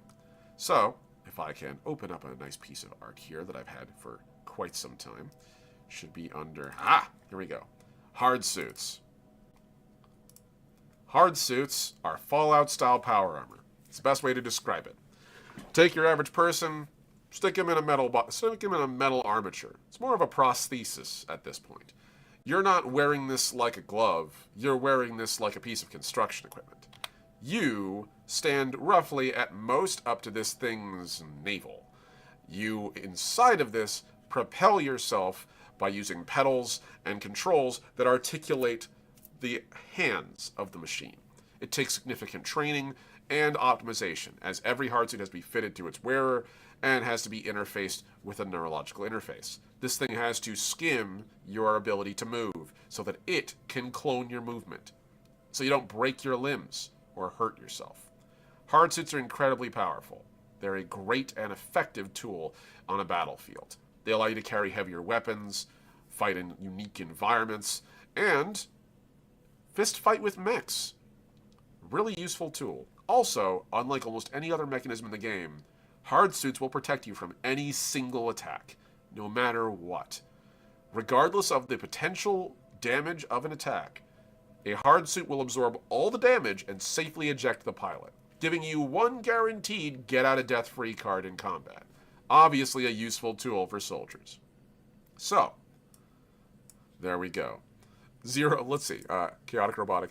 0, Countryman's License. 1, and we got extras here, I guess. 2, Weapon Up Wallflowers. And 3, just found this weird thing in an abandoned temple. I have no idea what it does. Laugh my ass off. Yes! That is the correct way to describe it. Everyone, Chaotic Robotics notes. Like, seriously, copy those notes. That's perfect. So, soldiers, again, running the gamut. Security officers, mercenaries, warfighters, pirates. Pretty straightforward stuff. Next up, operatives. Operatives are where you start getting into the sneaky stuff. They are spies, professional hackers, elite special ops, couriers, thieves. They're the folks that you turn to when clandestine action is useful. They can still be loud, but the focus is to be loud strategically, as opposed to the soldier who's loud indiscriminately. Security officers, mercenaries, warfighters, pirates, soldiers attract attention. Operators avoid it at all cost. So, operators also start with a Class 1 weapon license. They have access to the fancier guns. What a surprise. They also have access to hacking modules. Now, hacking modules are unique in Legacy in the sense that, unlike other parts of the game, this is where we start getting into what I would refer to as sorta magic. Legacy, again, and I will repeat this a million times, is a science fiction, firm science fiction setting. There is no magic. There's no magic, and if there is, you don't know about it, and I don't know about it, it's not cataloged. We don't talk about those things in Legacy because they're not relevant to the average experience of a person in Legacy. Instead, you have advanced technology. Everyone remembers the Clark quote, "Any sufficiently advanced technology is indistinguishable from magic." And so, for a gameplay that is similar to magic, we utilize technology in Legacy. And hacking is but one of those mechanisms. In that respect, as I open this up, we get to talk about the hacking protocols. So, as we zoom in here, hacking protocols. I'm going to turn off my art frame here. Okay, so no magic, physics exists. Exactly, physics is a thing. So, hacking protocols. A hacking module is an incredible tool in Legacy. It is a device that allows you to remotely access a computer from a distance and attack it with pre-programmed software. This isn't just your normal style of hacking. This isn't the equivalent of what we often encounter in the real world, where, in the real world, hacking actually looks pretty fucking boring. I go up, I plug a USB, it has a virus into a computer, and I walk away, or I send a phishing mail or something. The point is, it usually, as a hacker, looks like you're sitting at a desk for something to happen. Math is magic. This is true. So, hacking modules allow you to aggressively hack in field. These use a combination of radio tags, ultraviolet and infrared light systems, as well as also the ability to hack into local wireless networks and quantum keys. This means that a hacking module will allow you to attack something digitally on the fly. In addition, they're not just an access port. They also kind of act like a digital aircraft carrier. You can store incredibly advanced, warfighting software on your hacking module. My best way to describe it is, think of it as a Yu-Gi-Oh! Dual Disc. But as opposed to having your cards on there, instead you have literal discs, which are themselves really powerful little micro CPUs, each of which containing a unique weaponized program. These you sling at great speed at targets. Hacking modules allow you to either do that based on line of sight, which they'll have their own fixed range for, or within an area of effect, regardless of line of sight. Sort of a bubble that doesn't rely on the field of view. Depending on your hacking module, this will impact how far your range is and also how effective you'll be at hacking with specific technology, as well as also how much software you'll have. So, these three protocols, intrusion, subversion, and, where my dumb face is in the way, vandalism, represent the three primary mechanisms by which hacking is done. Think of hacking as a cantrip-based gameplay style for those of you who are D&D pilled. It is very much about fast, high-speed attacks. When you're using a hacking module, you can, as a free action, hack once per turn at a target within range. Or you can use your combat action in addition to it to hack twice, plus move. This means that hackers actually have the ability to move at great speed and attack people who wouldn't expect it. As long as you're wearing any equipment, using any gun, any spacesuit, anything or around technology, you can be hacked. And this is because it's the far future. Technology's fucking everywhere. So, you're still throwing shit at opponents and doing crazy numbers of damage? Precisely. You absolutely can. Operatives are incredibly good at doing burst damage as a result of this. Now, each of these different protocols is kind of like a school of magic, if we're, again, using the D&D pilled analogy. Intrusion protocol software is not about doing damage as much as it is about evading detection. If you're using intrusion protocol software, your opponent might not even know that they've been hacked. If you're using subversion protocol, well, the subversion protocols programs are a little bit more aggressive. They're about seizing control from someone else. So this isn't the I blow you up or you don't see me as I move into your stuff. This is I grab control of your gun and make you shoot your buddy. Or I eject you from your mech so I can ping you in the head with a handgun round. Stuff like that. Vandalism? Vandalism is pretty obvious on the face of it. The name kind of gives it away, doesn't it?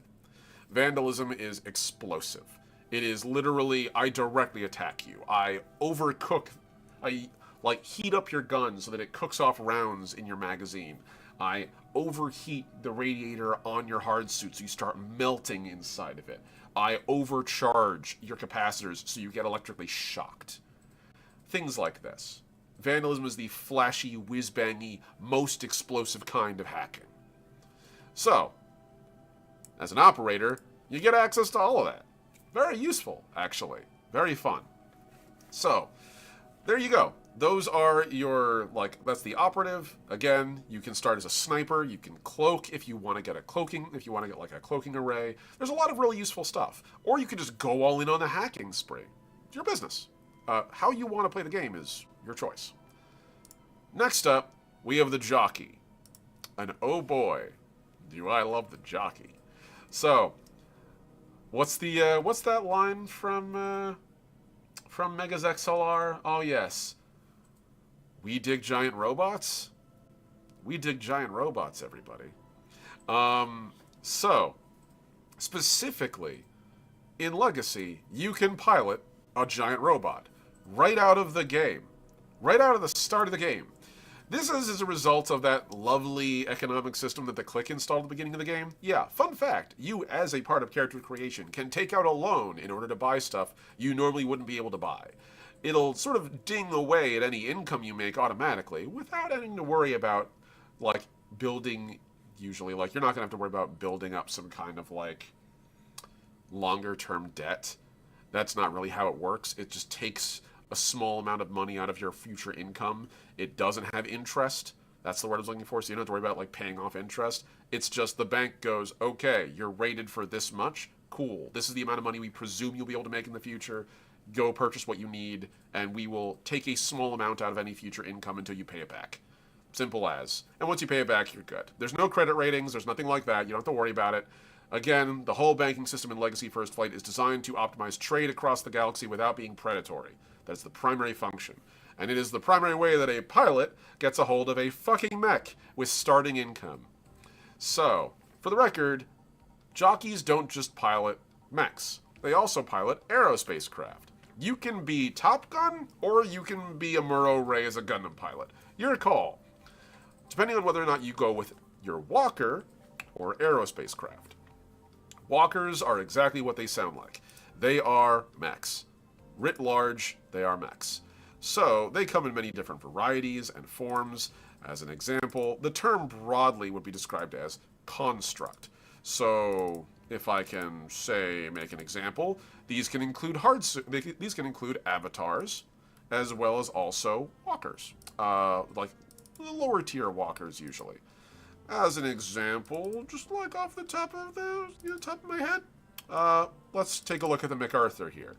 This is a pretty off-the-cuff, like, standard walker.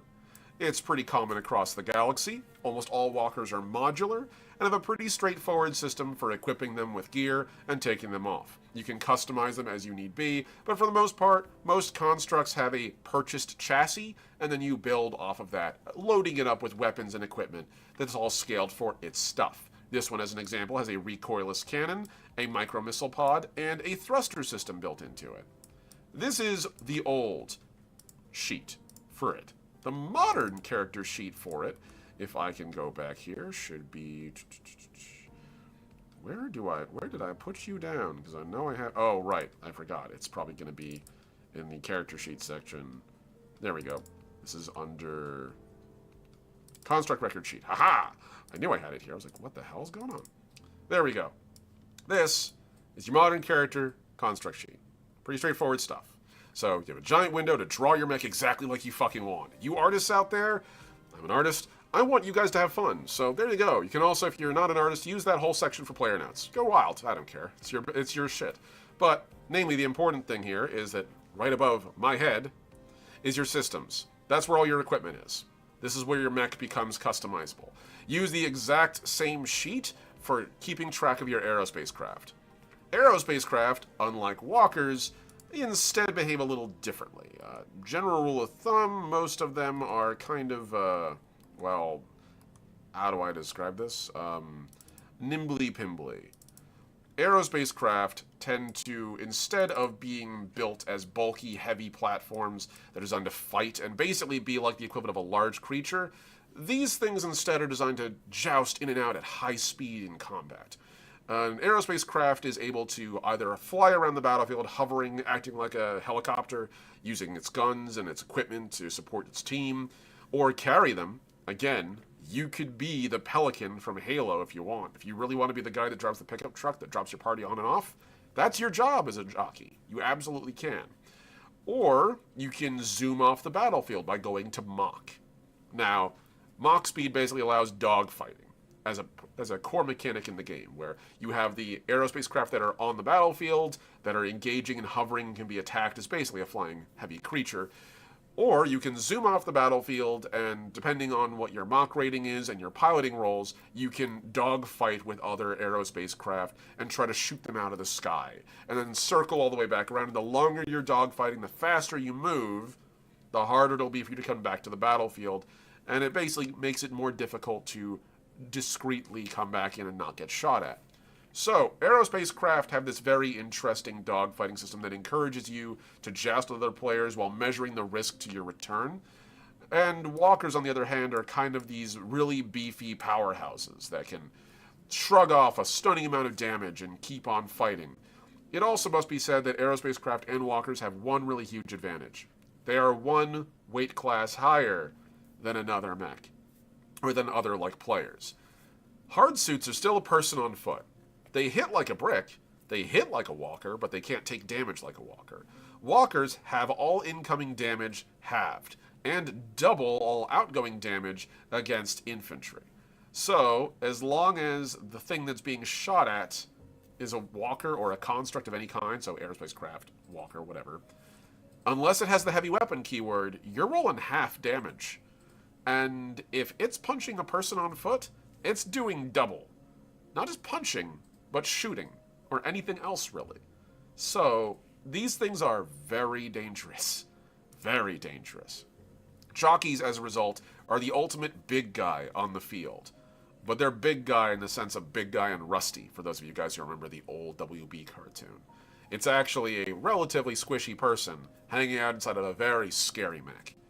So, you guys can basically be whatever you want to be. I also realized I did not fix what the examples were on this, which is hilarious. So, the funny thing is, most jockeys don't start as combat pilots. They start as industrial workers. They usually get started doing industrial walker piloting, or piloting like simple aerospace craft that are designed for transit up and down gravity well.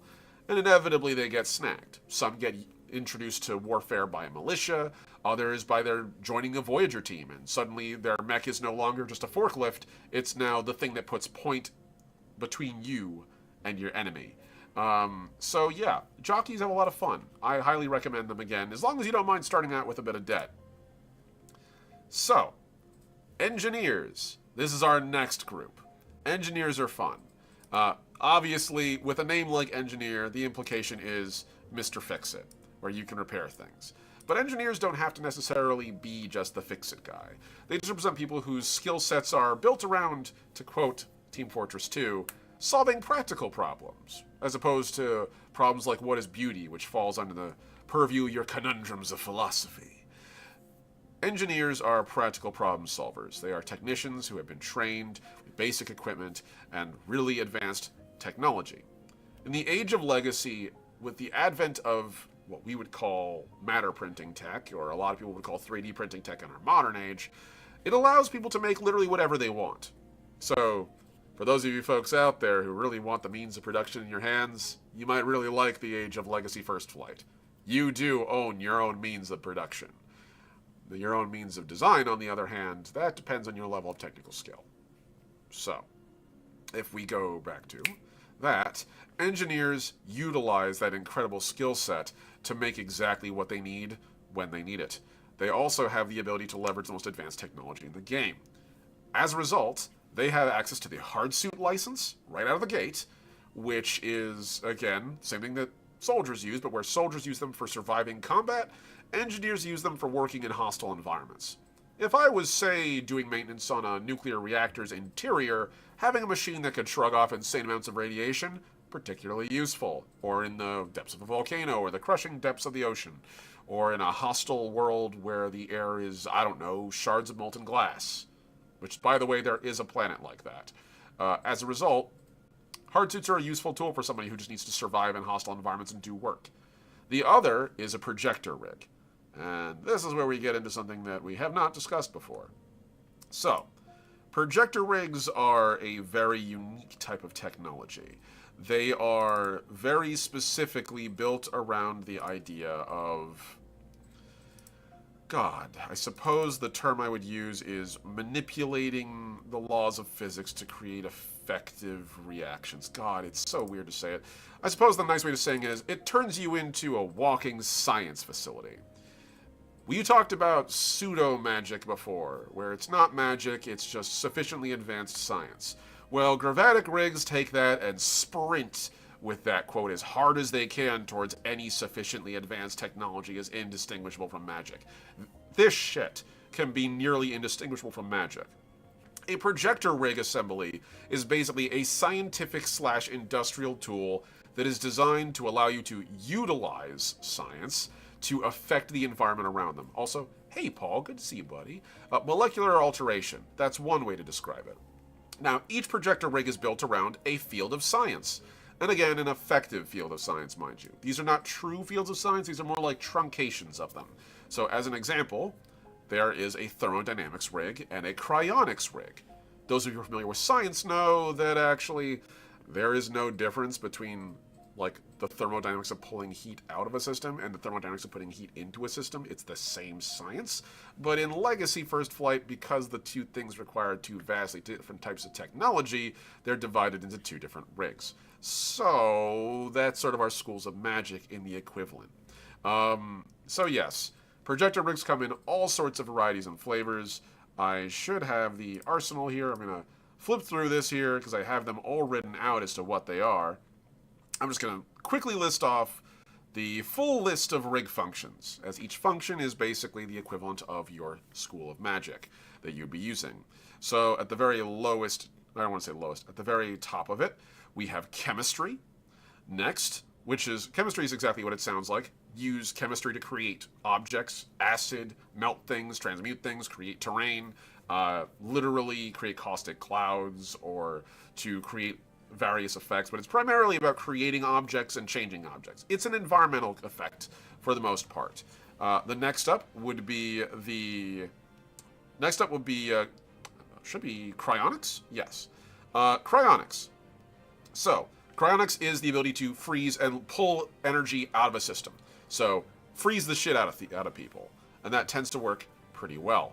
That is basically cryonics at its core. It's the ability to pull heat out of a system. So the next would be electromagnetics. This is exactly what it sounds like. Are you a Palpatine fan? Unlimited power! Yeah, but also magnetism. So, in addition to shooting lightning from your hands or siphoning electricity out of objects, this also allows you to levitate around, use magnetic force on objects, as well as also creating EMP effects, things like that. Thermodynamics. Exactly what it sounds like. I set you on fire. I put energy into a system. It's incredible how useful fire is. You can melt objects, weld objects, cause objects to explode. Heat in Legacy is not a damage over time effect. It is an explosive thing. I superheat you, and then on your turn, you roll to see how big the explosion is, basically. Next up, gravimetrics. The ability to affect the gravity of the world around you. Gravity in Legacy is a force that a lot of species have begun to harness in Legacy. In fact, humans use it for their primary motive of driving their starships. Our friend here, this Oraname, is in fact wearing a gravatic rig. It's why they're floating above the ground. Gravatic rigs allow you to manipulate gravity in the area around you. So, crush people, make them lighter than air, throw them around. It's practically telekinesis. You do with it as you will. Particle physics is next. Particle physics sounds like radiation, but it's not. Instead, in Legacy, all reactors run off of what's something called is a Grenda particle. The Grenda particle is basically, think of it as like a supercharged water molecule. It's another way to describe it. Because a Grenda reactor is basically a super advanced steam engine. One that has nearly zero loss of energy and is incredibly concentrated. Particle physics rigs use the Grenda particle to either reduce the amount of energy in someone else's reactor packs, thus throttling their ability to perform acts like hack, use advanced weapon systems, or even their own projector rigs, or crank that shit up and increase the amount of power that they have. Likewise, it can also be used to form solid objects, not unlike hard light, and also constructs. So, there you go. Next up, we have optics. Optics is still in development, and is one of the ones that I'm going to try to bring in later. It'll also be in there with electromagnetics and thermodynamics. Some of these are going to be on the back burner, so I can make them really good, and you guys can get, well, you know, good shit. But optics is the ability to manipulate and bend light, and everything that encounters, so anything from invisibility to lasers, and even hard light. And nuclear physics, which is actually radiation. That's where we really get into the splitting of the atom and, hey, demon core be upon ye kind of stuff. So those are rigs, and that is the stuff that engineers bring to the table. So you can be anything from a bargain basement technician working basically as a janitor, to a lower deck engineer working on the engines as a, grease monkey, to an inspired inventor, to a garage manufacturer. And anyone out there who's a 3D printer, who does it all the time, you know exactly what I mean by a garage manufacturer. You have turned yourself into your own little manufactorum. So, there's your engineers. Finally, we get onto researchers, the second to last of the careers. Researchers are exactly what they sound like. Where engineers are practical problems, researchers are the ones that deal with your conundrums of philosophy and history. A researcher is more of the theoretical edge of science. They are all about study and doing their homework, but also experimenting on the bleeding edge of science. Engineers tend to trust the practical solutions. Researchers, if you want to make a mad scientist, this is your mad scientist. The other one's your mad tinkerer if you really want to be mad. There's nothing stopping you. You can be a mad any one of these, but this is your mad scientist.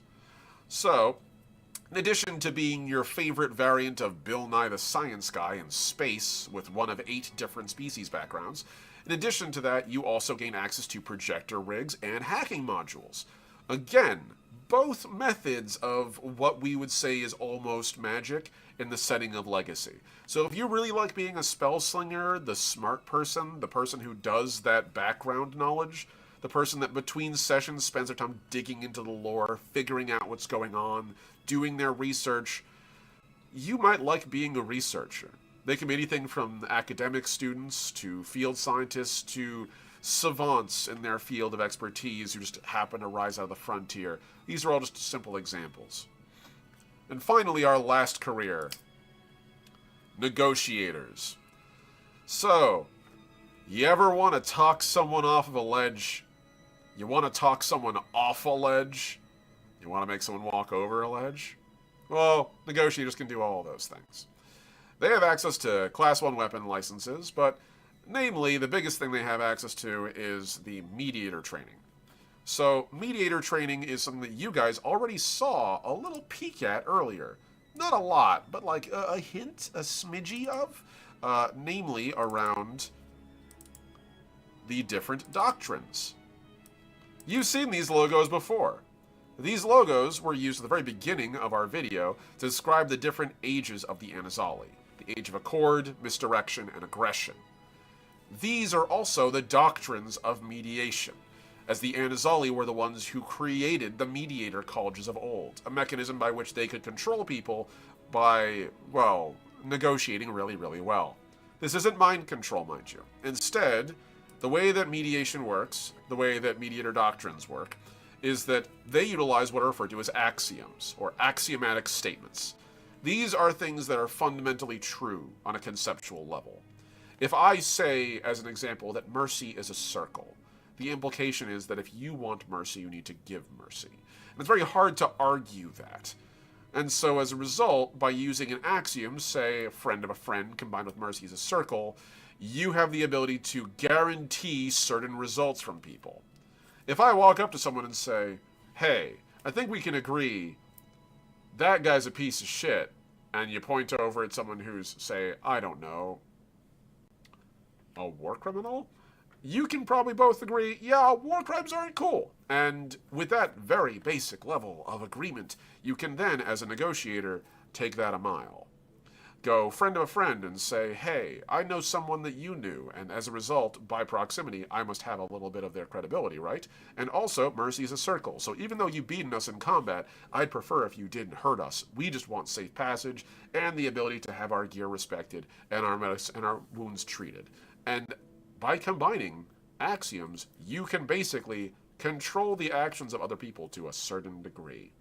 These are basically ways of yapping really well, as you said, Chaotic. But namely, yapping really well with intention. In addition to that, mediator doctrines give you weapon dice for your negotiation. So for those of you who ever rolled a die in an RPG and gone, wow, that big damage die, really cool, and you add it to your might, or you add it to your strength, and when you do a swing, mediation does that to your ability to negotiate. You literally have weapon dice for your ability to talk at people and manipulate them. Now, depending on which doctrine you choose, you may do more or less of one of these. The doctrine of accord is about meeting people where they are. It is built on mutual exchange and honesty. The doctrine of accord does everything from, but not limited to, again, mercy is a circle, where you can guarantee that you won't die, but also on top of that, it also allows you to, say, remove enemies from combat. Anybody out there kind of tired of every TTRPG's combat system basically being kill everyone, no quarter given? Kind of feels shitty, right? And also feels a little weird that every bandit you encounter in the worlds of, like, Dungeons & Dragons seems to have a death wish?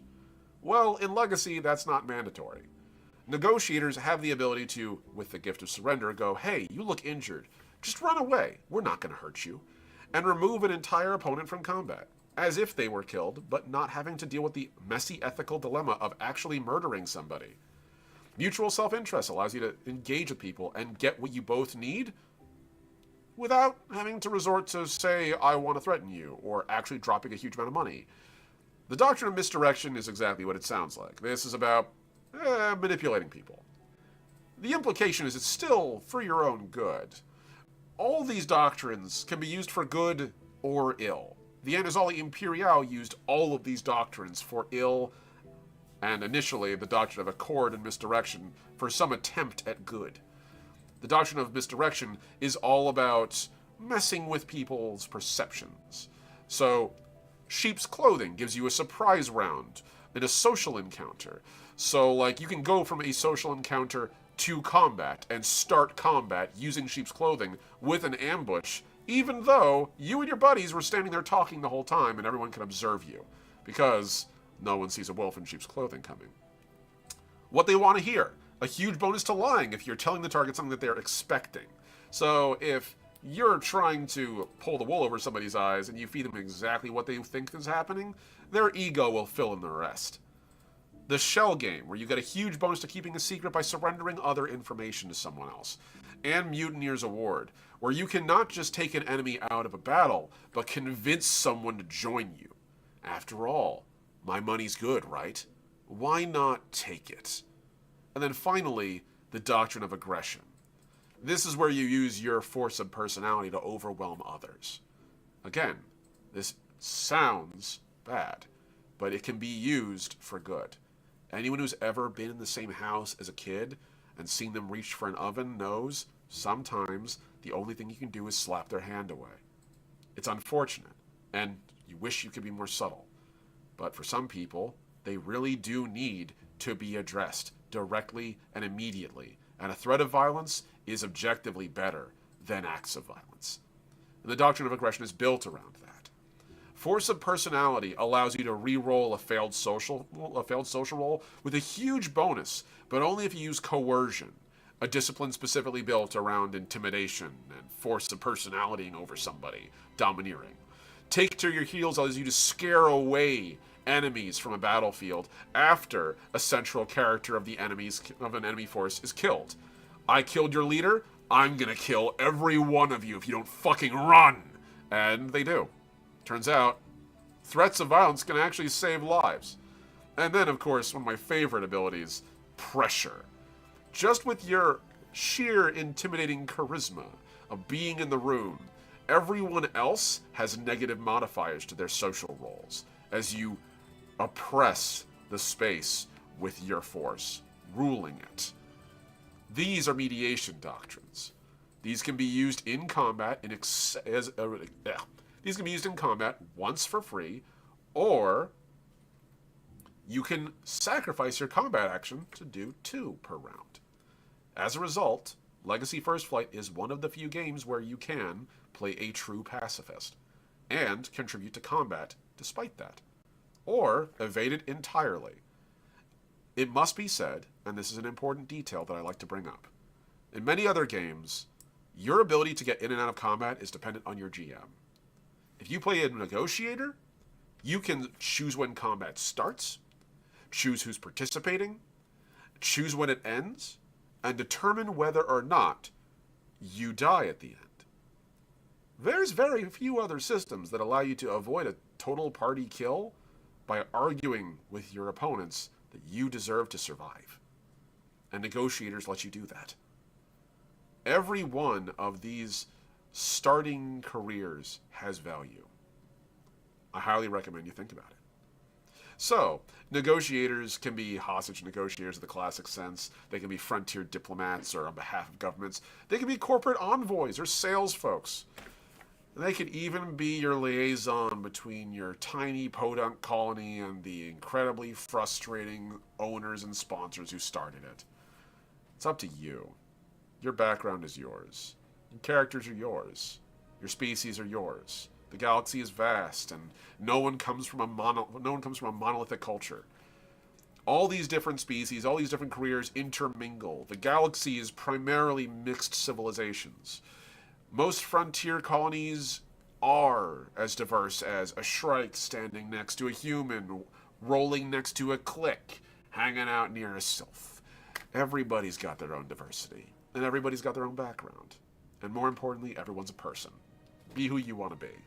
What will you do to change the galaxy? So that's basically the entirety of our little presentation today. So now we're into the pure question and answer section, and I want to thank everybody who was kind enough to wait for me to get things set up. I wanted to make sure everything was looking good. So, thank you guys. It means a ton, truly. Everybody who stuck around for that really long lore dump, you're awesome. And we only scratched the surface of it. There's plenty more to address, so if you had any species that you were interested in, if you had any careers you wanted to know more about, if you wanted to talk a little bit about what our campaign is, which, by the way, little summary of our campaign. Fresh voyagers from a backwater planet called Beryldine, where they get attacked by mercenaries because there's a ruin on their world. They find the ruin, escape, and get turned into voyagers to guard the ruin, namely specifically the relic they find, a stellar forge. That very same device I talked to you guys about before that can literally build entire worlds worth of cities, ships, anything. Our players are now established in the Avanti sector, a small chunk of the galaxy at the far edge of it, a hamlet of some 500 star systems, all currently struggling with the current issue of who rules the region. Who actually owns the territory? Is it the conquering Joint Syndicate Authority and their insistent control via contract that they themselves own the region? After all, why wouldn't they? They're the ones that invested in the damn thing. Maybe instead of that, it's the Avanti Parliament. All the folks who thought that because they've been struggling under the system of the JSA and the scattering of different settlements, all separated by distance, that working together under a democratic institution is clearly the superior mechanism by which they should survive. Or maybe instead, you stand with the common oceans. The people who live on the frontier of space, scattered across many small colonies, working together in a commune structure where they, through an anarchic structure of support and common gain, live to survive on the edge. Not building massive civilizations, but building a community nonetheless. Each of these sections here, each of these forces is vying for control of the Avanti sector, and our Voyagers are now embroiled in the middle of that struggle. They have been to many different worlds at this point. They have seen many different things. They have left their initial world. They have gone and explored onto the world of, and I want to make sure I got this right because it has been a hot minute since we've been here, Verde. A world famous for its incredibly dangerous storms, and a world that was briefly overrun by revenants, ancient human artificial intelligence constructs driven mad by their separation from their core intelligence processors and the ravages of time, as well as also a tech lich who sought to mutilate and turn the population into its puppets in order to unravel the science of living beyond mortal life. They left Verde, and they've now officially been introduced to each of the major factions of the Avanti sector. They are struggling to decide who should win, and at the moment they are currently on a mission specifically on the world of Recalore, which is largely overgrown. A garden world, technically, but a common ocean Desprandi commune. The Desprandi don't like to be bothered, and they've been more or less isolationist for a while. What's weird is their whole world went dead silent. Not just quiet, silent. And in a galaxy where anyone can access the prism and have instantaneous access to an entire galaxy's amount of information, the idea that everyone watching YouTube videos and doing Google searches and just like doing basic charting and calling their parents, suddenly no one's using it, was weird. They arrived on world and found out the entire planet has some sort of strange field that deadens communications and transmissions. They found out that the world has been invaded by a fascist organization by the name of the Anazali, I should say really the Imperial, and namely, in this particular instance, the Imperial Resurgent, a force that is, by any definition, a fascist one, a reimagining of the ancient Imperial by those who desperately want to go back to it. Unfortunately for them, some things you can't go back to, but they'll burn the galaxy to the ground in their attempt to do so. And their operatives are terrifying and persistent, and their technology surprisingly advanced. Our players have now made contact with the folks who've lived on Recalore and are attempting to find some way to get them out from the besiegement of their world by the Imperial Resurgent. That is where we last left off, with them finally making contact, being welcomed in. So, with all of that,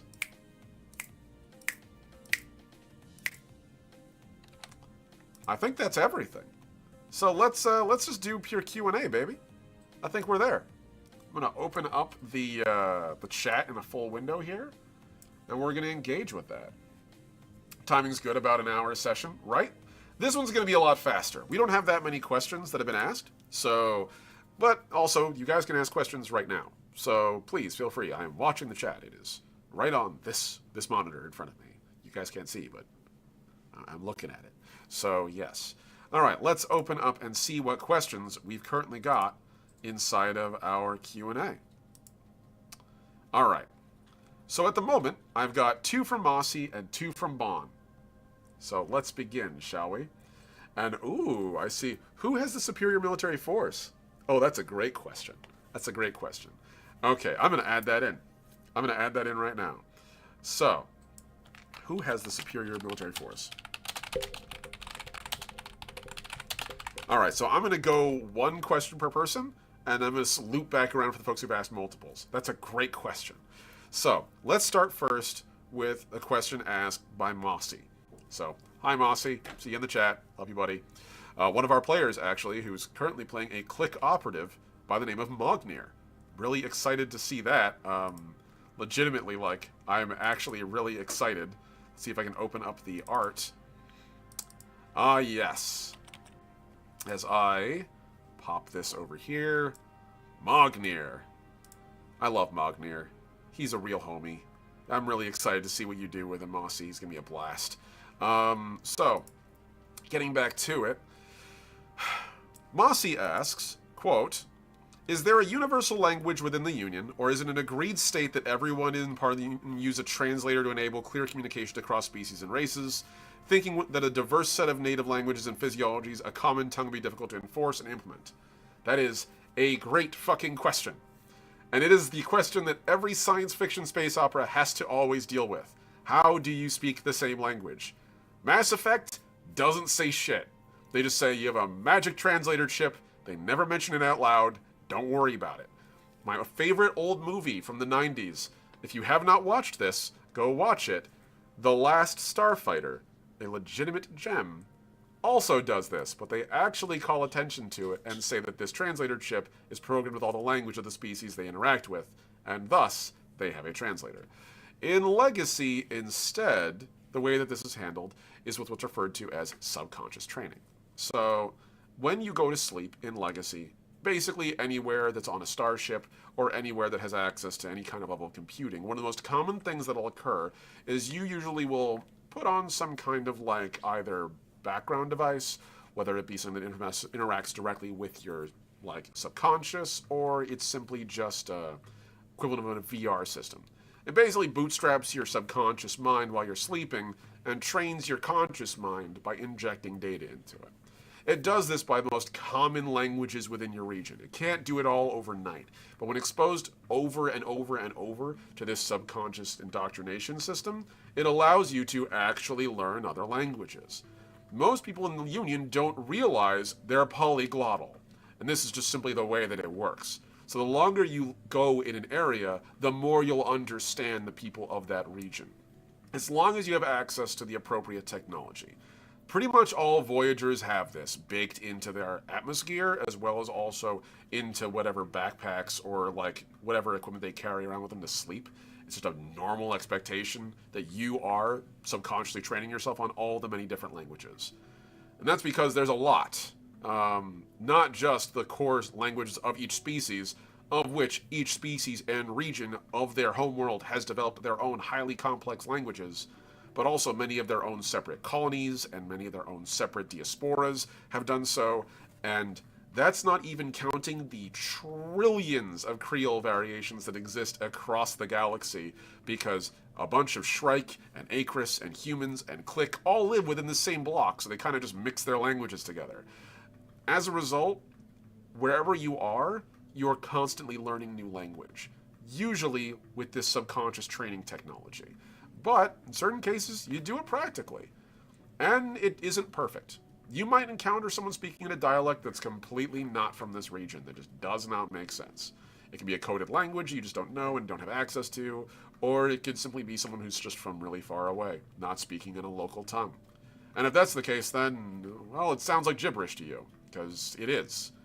You know, someone walks up and they say, "Parlez-vous français?" And you say, "No." The best example I can give of this is a quick little, experience I actually had. So, I used to work customer service when I was in Central Florida. I was a cashier for years and a meat cutter before that, and yada yada. And I even did, work at SeaWorld as a portrait artist. When I was working at Publix, one day someone walked in, and they were speaking what everyone presumed was Spanish. The person at the front desk says, "Does anyone speak Spanish?" And I say, "Oh, yo hablo español, pero es muy malo, porque es muy piquito." And they go, "Cool, whatever, you can do well enough." I go over there and I engage the dude. We walk through an entire cake order before I realize, both of us were sort of talking and realizing, there's something weird about our accents, the verbiage was weird, maybe it was a regional thing. Then I get to the end and I was like, "Oh, thank you so much. It's nice to meet another Spanish speaker." And the guy turns to me and goes, "Wait, Spanish?" And I was like, "Yeah." And he goes, "Portuguese." And we just have an endless laugh.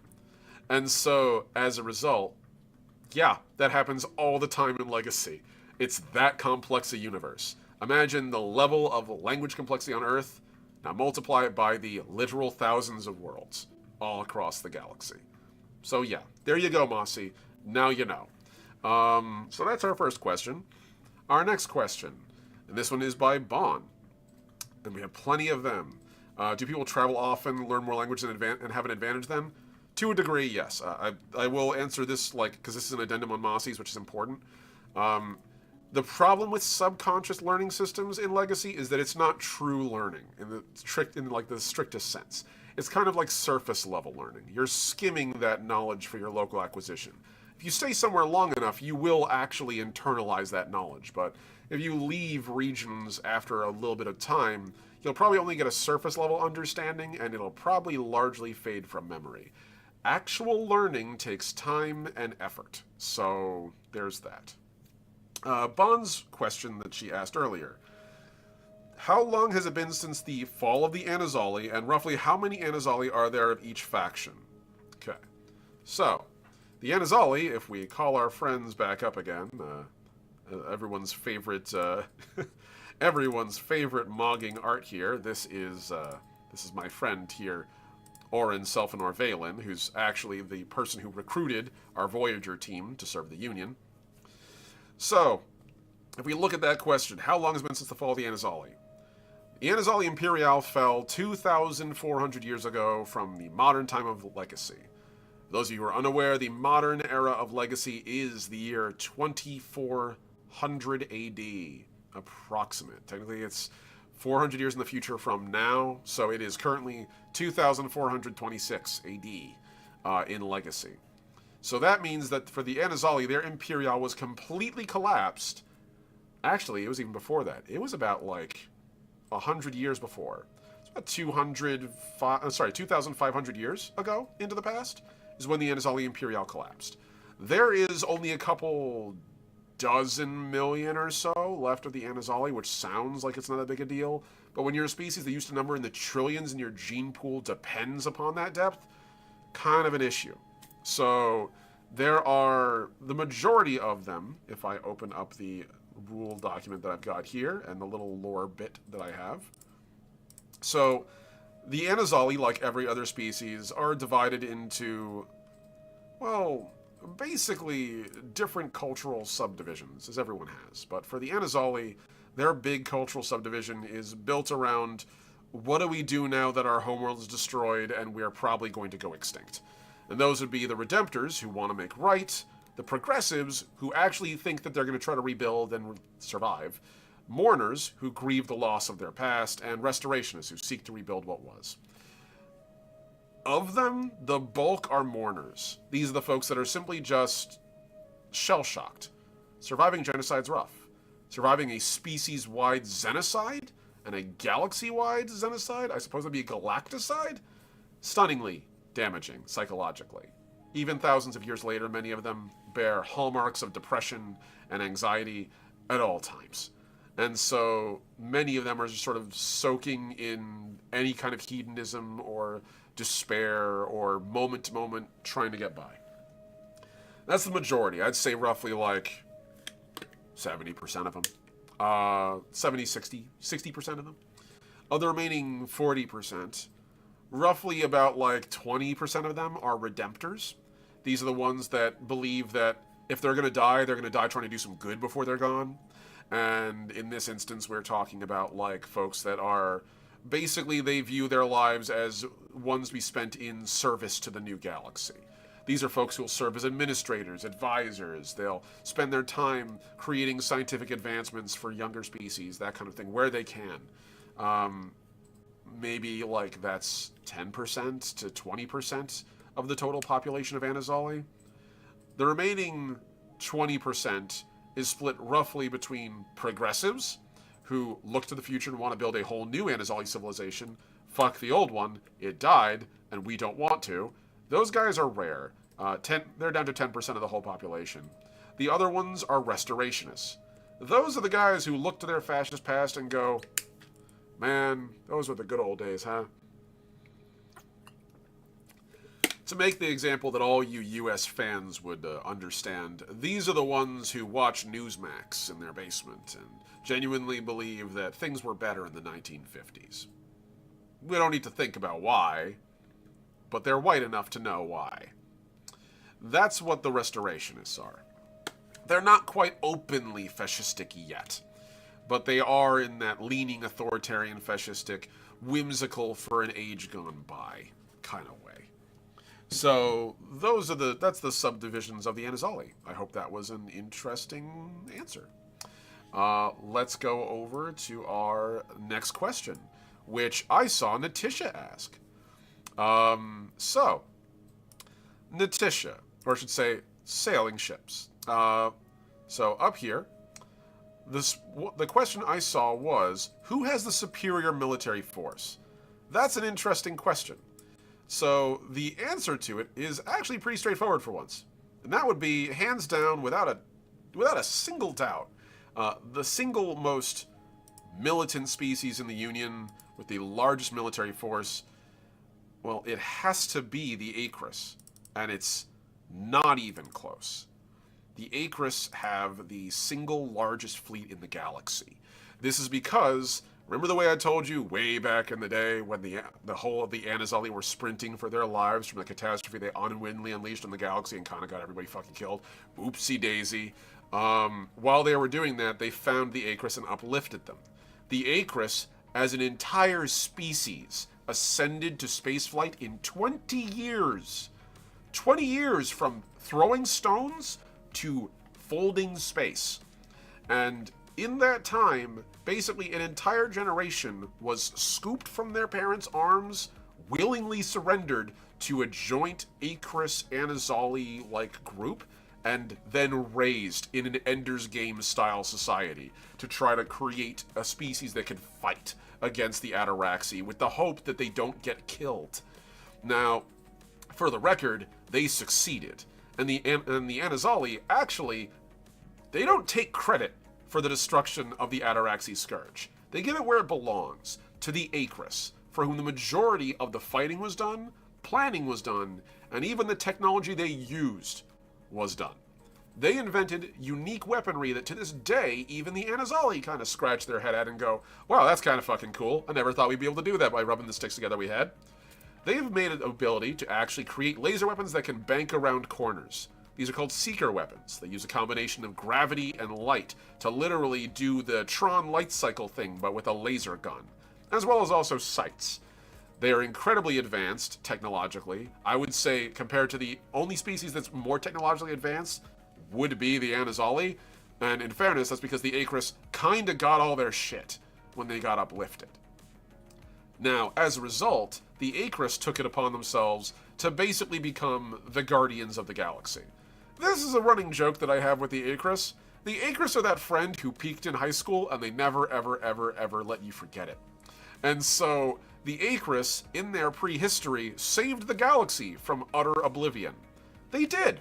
It must be given to them. They, in fact, stopped the Ataraxi Scourge, which, if it had gone on, would have threatened every sapient species that became spacefaring from that point onward and killed it in its crib. They literally saved the galaxy from a dark forest scenario. And we never stop hearing the end of it. The Acris, ever since, have dedicated themselves to literally being the protectors of the Union, and have sworn the entirety of their military assets to the service of the Union. Because as far as they're concerned, there is no distinction between the stratocracy of Acris peoples, which is their government, and the greater Union's defense. They are both one and the same. If you ever played Mass Effect, think Turians. You're really not too far off. To this day, they maintain the single largest fleet in the galaxy, and some of the most heavily armored and highly skilled personnel that you will see out there warfighting. Now, if we're talking about the biggest in the entire galaxy, including everybody, it's the Union. What a surprise. The Space UN, with the Space UN, every single member contributes huge amounts of military assets to them. Yeah, they got the biggest stick. The biggest trick is they don't get to use it on very many things. Yeah, you're welcome for saving you 2,000 years ago. Yes, way to go, guys. Thank you. So, yeah. If we're talking about of the forces in the sector that we were just describing, in the, the tiny chunk of that area, that's a great question. We're probably talking about, I would say, the largest standing military inside of the Avanti sector. That would probably have to go to, I have to give it to the Avanti Parliament. They've actually got a true standing military. They have accrued a huge amount of tax because they literally operate like a traditional, what you and I would think of, modern-day liberal government, and all that entails. It is not always good. The Avanti Parliament is filled with issues. Many, many issues. But in addition to the Avanti Parliament having those issues, they also have the means by which they can leverage a legitimate fleet and bankroll it through their government's institutions. So, the Avanti Parliament has fleets of warships. In Legacy, fleets are measured in what is referred to as a fleet strength. A fleet strength is, very simply, 1 capital ship, 2 to 4 escorts, and roughly about 4 to 12 smaller ships. Then, however many fighters and mechs and aerospace craft you can cram into it. This is a rough estimation of power. And so, as a result, yeah, the Avanti Parliament has roughly approximating, last I checked, about 50 fleet strengths, which is pretty significant. But again, they're policing an area which they believe is theirs, roughly 500 stars wide. If we're talking the second biggest military in terms of most advanced, I would have to give it to the JSA. Because the JSA, well, they're a bunch of corpos. And as a result, they have access to all the bleeding technology they can afford from across the galaxy. Basically, these guys buy their military. They don't really have a military in the traditional sense. Instead, they have an auditing force, which includes a bunch of mercenaries. If you all watched the Avatar movies by James Cameron, they're basically the RDA from Avatar. But unlike the RDA in Avatar, who basically get all their technology secondhand, these guys buy it fresh off the shelf. You guys already saw a couple of pictures of what hard suits look like, but the JSA's hard suits are a whole nother thing. They are incredibly advanced, really powerful, and they also are one of the few forces in the entire region that actually use avatars en masse. Avatars are the most advanced walkers in the galaxy. I cannot emphasize to you enough how dangerous an avatar is. Avatars are metal gods. You go to sleep inside of an avatar, it co-opts your nervous system and synergizes with it and becomes your body. You go to sleep in a mech, you wake up a god. These things are horrifyingly powerful. An avatar is the match of entire armies. And the JSA employs squadrons of them. Bear that in mind.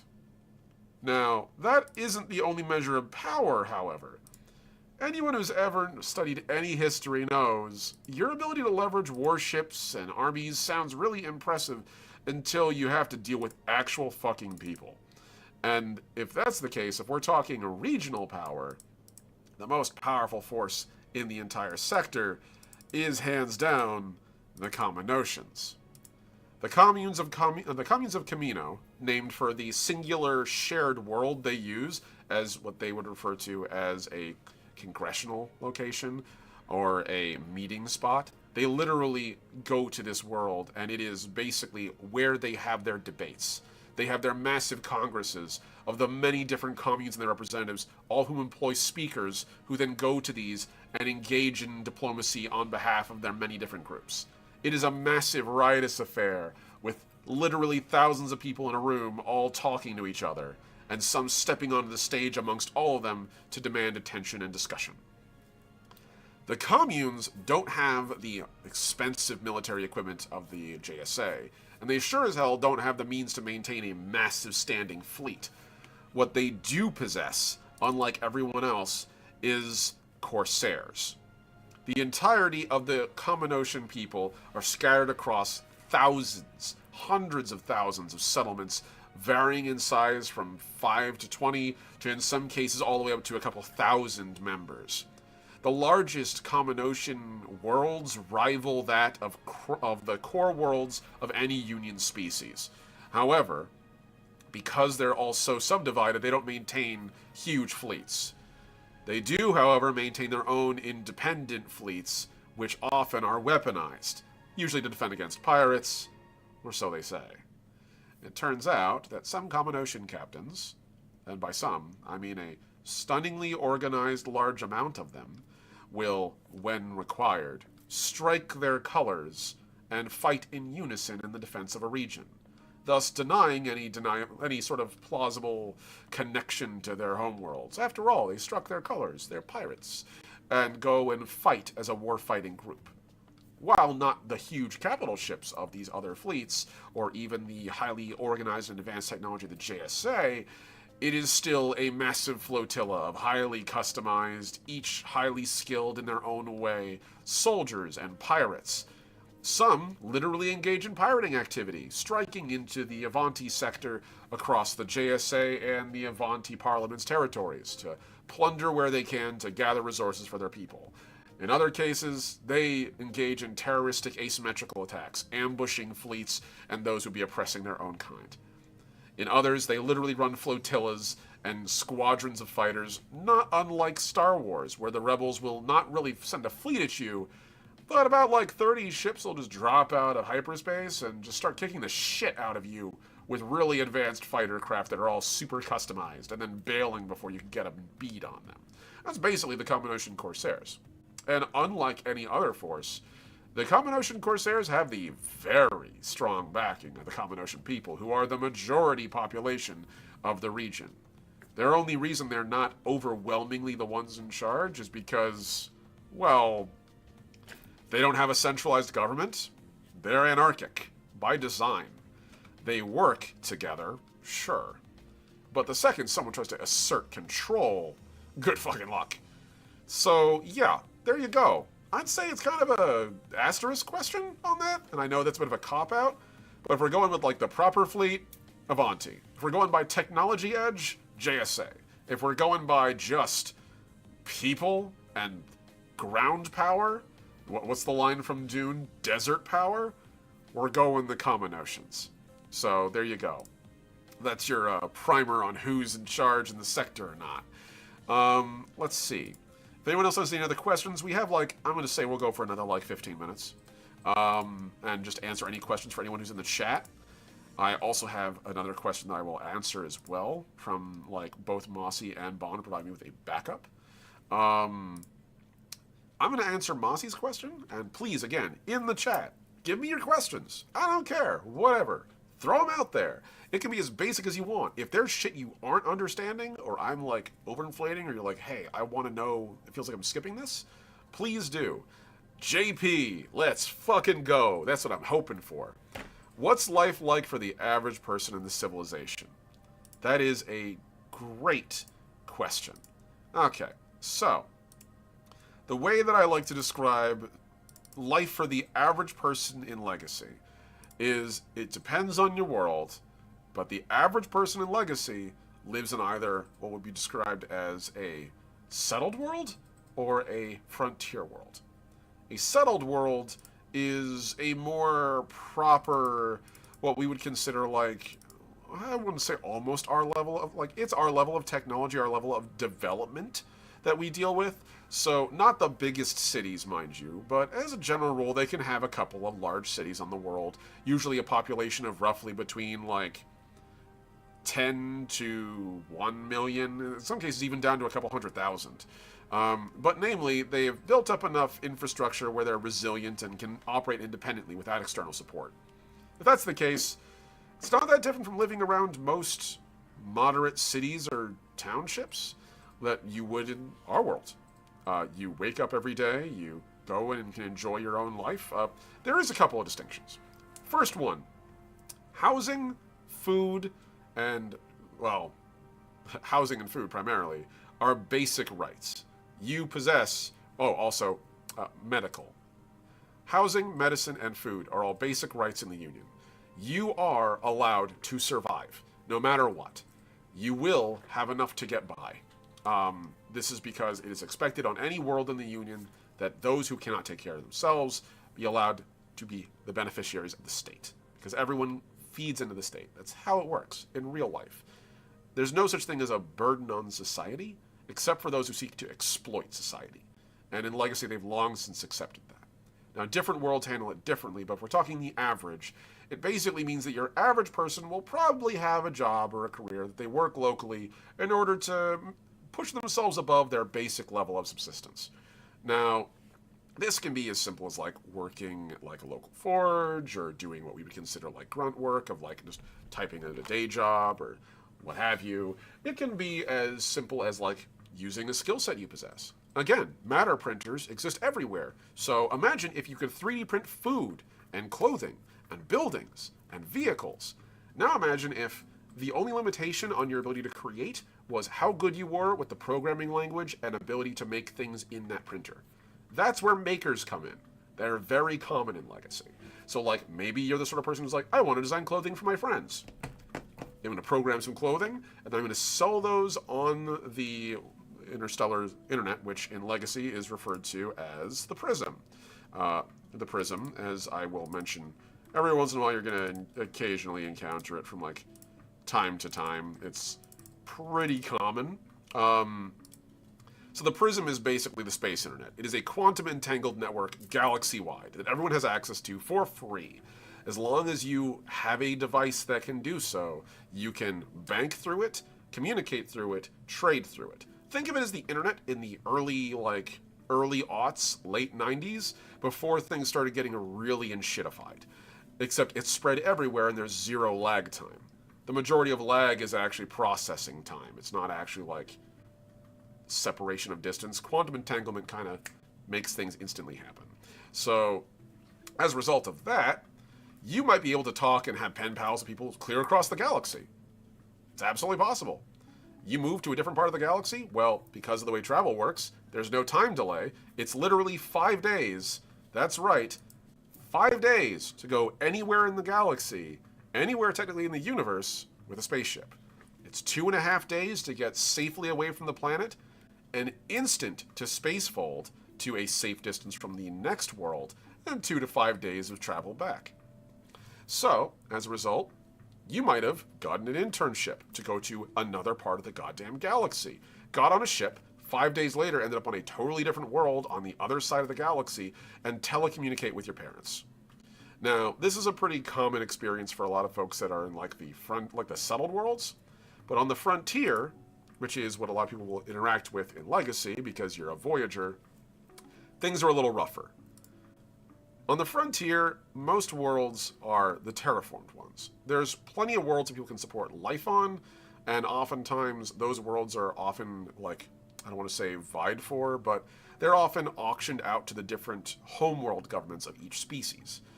This is simply because, well, homeworld has a vested interest in their civilization, their species, being able to continue to expand, and there's only so many worlds that might work to accommodate them in the galaxy without a lot of effort. Terraforming engines exist and can terraform about any world, but there is the possibility of failure, and this is where frontier colonies come in. An entity by the name of the Frontier Corporation, run by the Union, is in charge of basically terraforming worlds for the entire galaxy. They send out scout ships to scout out worlds that have yet to be researched or discovered, or yet to be properly cataloged, determine their condition, and decide whether or not they're viable to terraform. They'll then send out colony ships, which are half massive terraforming engine in the front, and the other half an actual ship carrying people, mostly in cryostasis. They'll arrive and begin terraforming the planet. This can be as dramatic as slamming comets into it with gravity anchors, or pulling apart the continents and literally stirring the planet in order to get a magnetic field going. Or it can be as simple as land people, the atmosphere is already breathable, let's start introducing some biological life onto the rock. It varies. Terraforming goes pretty quick. As a result of these super advanced technologies that the Union has thanks to the Anazali, the Acris, and all the technology that was cannibalized from the eras before. As a result, most worlds can be terraformed pretty quickly. 20 years in the hardest conditions. The easiest conditions, 5. However, it's not perfect. Sometimes a frontier world will just fail. There's a lot of variables. Maybe you needed to nudge the planet's orbit a little bit to get it closer to its star into a habitable zone, and you missed. And now it's on a slightly more wonky orbit than you planned, and adjusting it's going to be significantly harder because orbital mechanics suck. Or maybe you introduced biological life onto the planet, and as opposed to being able to cull the different eras and move forward biologically as the planet's biodiversity increases, some of the earlier, more voracious organisms still persist, and so now you have a Jurassic Park situation on this world.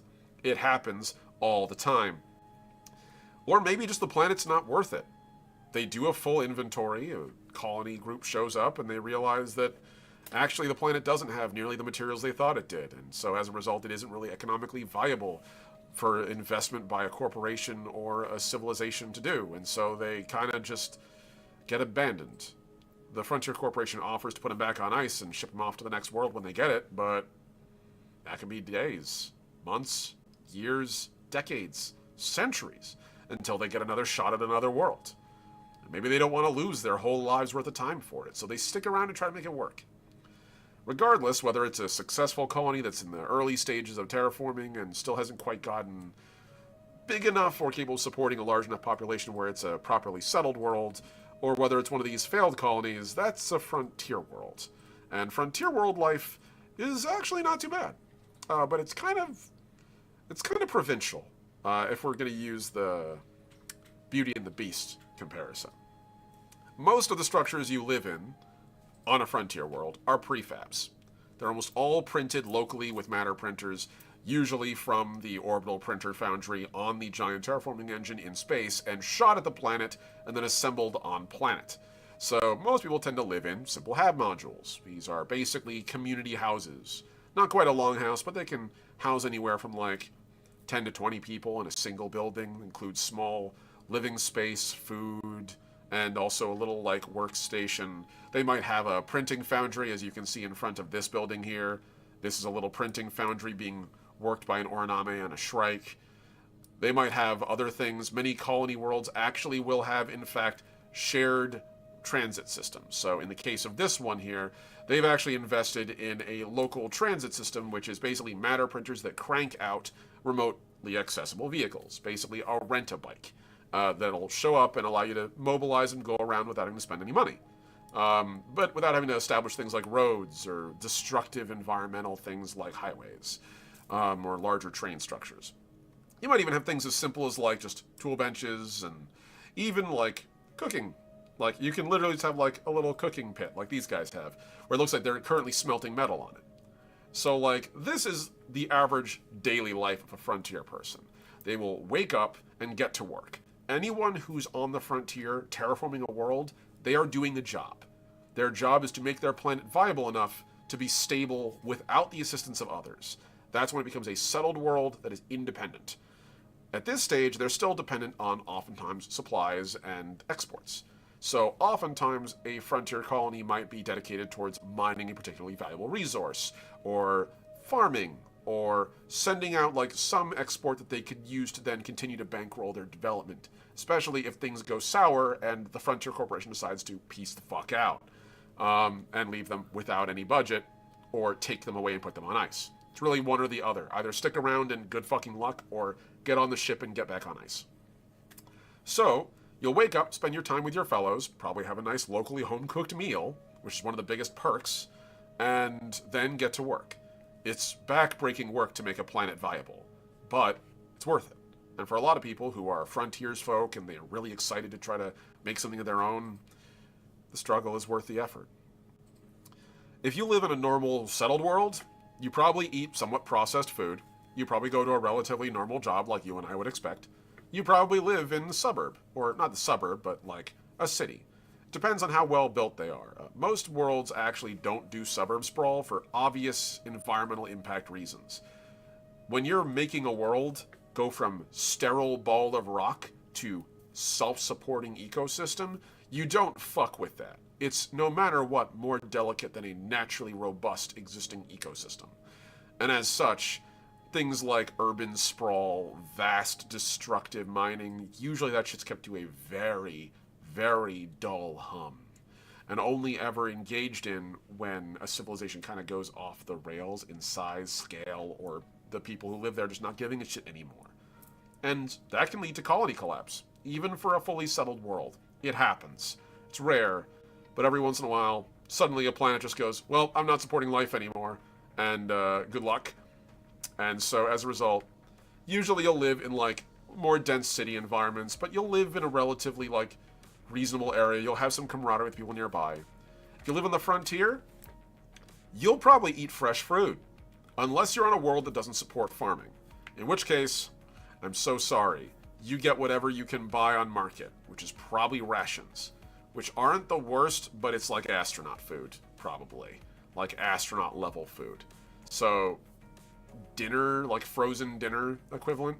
But for many worlds, especially as the colony begins to stabilize, and as these frontier worlds become more viable, they'll get access to chicken, they'll get access to fish, they'll get access to fresh greens, and fresh legumes, and fruits, and a million other things. And as a result, these really rich local communities will start springing up. And these places often have very local, well-kept infrastructure. Places like this. This is the Slab from Barreldyne, a small local spaceport at Camp Giraldo, which is one of the smaller areas. This is about as big as civilization gets on Barreldyne. It's a couple of buildings, maybe at most like 40, 50 people working in tandem, just to run a private spaceport where landers can drop off supplies and go back into orbit. It's a pretty quiet, pleasant lifestyle. Of course, you have to worry about pirates and potentially more dangerous local events, things that another larger civilization would have to worry about because they have armies and infrastructure and a huge budget. And if you're on a frontier world and suddenly a bunch of rockhoppers decide to go from a local pest to an unending tide of gibbering mouths, you and your buddies have to go grab rifles and, oh well, hopefully you can protect your homestead, as opposed to an army showing up. If the planet suddenly stops producing oxygen, you gotta find a way to get the fuck off of it, and you're not gonna have the benefit of a whole state being able to evacuate you. So, there you go. That's pretty much what life is for the average citizen. If you're on the frontier, it's a hard provincial life, but there's some major perks, and the freedom and the possibility of what you can make is usually worth it. If you live in a settled world or a core world, your life might be a little bit less provincial and a little bit more mundane, but hey, stability is its own reward sometimes. Alright, I think I've got enough time for one more question. And this is a pretty good one, because we're talking about the Voyager program, which is player characters. How exposed are general populaces to the Voyager program and the threats, issues that they deal with, or is it a heavily curated amount of publicity? Or could you get the, or you get the click surface? Yeah, pretty much. Every once in a while, a planet might just be like, "Hey, Jurassic Park, Jurassic Park on steroids. Hope you guys like dealing with Spinosaurus on the day-to-day. It happens." So, if we're talking about the Voyager program and how well publicized it is, that actually varies. And it varies wildly. So, the Voyagers are folk heroes. They're very well known across the galaxy. Truth of the matter is the Voyager program is the reason the galaxy continues to survive. Like I said, the galaxy is a garden growing in a graveyard. And that graveyard is also a minefield, because everyone who died in it planted the fucking mines. So you need to have a force that can respond at great speed to the discovery of a ruin world, because you don't know whether it's filled with super advanced technology that can jumpstart your local civilization by hundreds of years, or it's a contaminated spot filled with hyper plagues that'll wipe out the entire galaxy if they get out, or a robotic army waiting to destroy everybody, or worst possible scenario, ataraxy lying in wait, a single cell or single seed pod just waiting to germinate when they're exposed to enough biodiversity to then spread and consume at will. So, the Voyagers. As a result, everyone knows about the Voyagers. You can't pretend they don't exist. They do exist. They're a fixture of Union life. And for many Union folk, again, folk heroes. How can you not romanticize somebody whose whole career is going to explore the unknown? Is delving into the depths of ancient ruin worlds in the past, braving the risks and rigors, and coming out on the other hand with loot. Literal loot. As after all, Voyagers get to keep some of the more properly understood pieces of esoterica they encounter. It's part of the trade-off. To protect the galaxy from particularly dangerous threats, sometimes you have to allow mercenaries to do what mercenaries do best, which is plunder the shit out of things. It's not a perfect solution, but it's one that works. And so they're very heavily romanticized. As for what they actually do, that's not often discussed. Voyagers might occasionally, especially if it's nothing particularly new, if it's like, oh, it's another, it's purely scientific benefit. Oh, we have a bunch of archaeological finds, which is what usually it tends to be. Sure, yeah, let's go fucking talk about it publicly. Why the hell not? If it's not, and it's hyper AIDS kept in space stasis so that it doesn't kill everybody, or say an ataraxy scourge cell that's been sitting in stasis maintained by a failing magnetic field, or say, I don't know, a horde of robots like the Revenants, or a tech lich swarm. Yeah, you don't talk about that. The average person in the galaxy doesn't need to know that at any point under their feet they might be standing on the equivalent of an armed nuclear bomb. That doesn't really help people. And only when it becomes public is it really discussed. But for the most part, the Union will use the Voyagers as propaganda where they can, because it's uplifting and a great way to encourage people to go out and join the Frontier program, to get out there and explore the galaxy for the benefit of all the different species, so that we can continue to expand and grow and have plenty of room for everyone. Sure, helpful. Also, at the same time, that's, at best, half of the story. The truth of the matter is that Voyagers often view each other as a risk as well. What one Voyager team will consider handled safely, another Voyager team will consider ripe for exploitation. It's up for them to decide how they use their finds. And while the Voyager program as a whole, the Union entity that does this, that maintains it, again maintained by Orin Self and Orvalen, that Anazali who recruited them, while they have a say in it, their primary means of handling it is by letting the Voyagers police themselves with bounties. So if a Voyager becomes too, a little too piratey, they start plundering more than delving, they start unleashing advanced technology and building armies and becoming a threat, Well, the best way to handle that is to slap a sick-ass huge bounty on apprehending that Voyager team for other Voyagers to collect. After all, what's the best way to handle adventurers but another team of adventurers? And so, that's kind of how that's handled. So yeah, Voyagers are very much that American Wild West frontiersman mentality. They're the old pulp adventurers of our eras. But the difference is that they exist in real life in Legacy, and their other side of their job, besides ham-fisted adventure and excitement and romance and the thrill of delving into like ancient rune worlds, is the fact that they encounter the most dangerous parts of the galaxy on the regular. Cults, dictators, fascist movements. The Imperial Resurgent, as I mentioned earlier, is a perfect example of a nightmare they stumbled upon. They were sent into the Avanti sector partly to do their Voyager thing, and the other half to keep an eye on what Orin feared was a growing authoritarian fascist regime. And Orin was correct.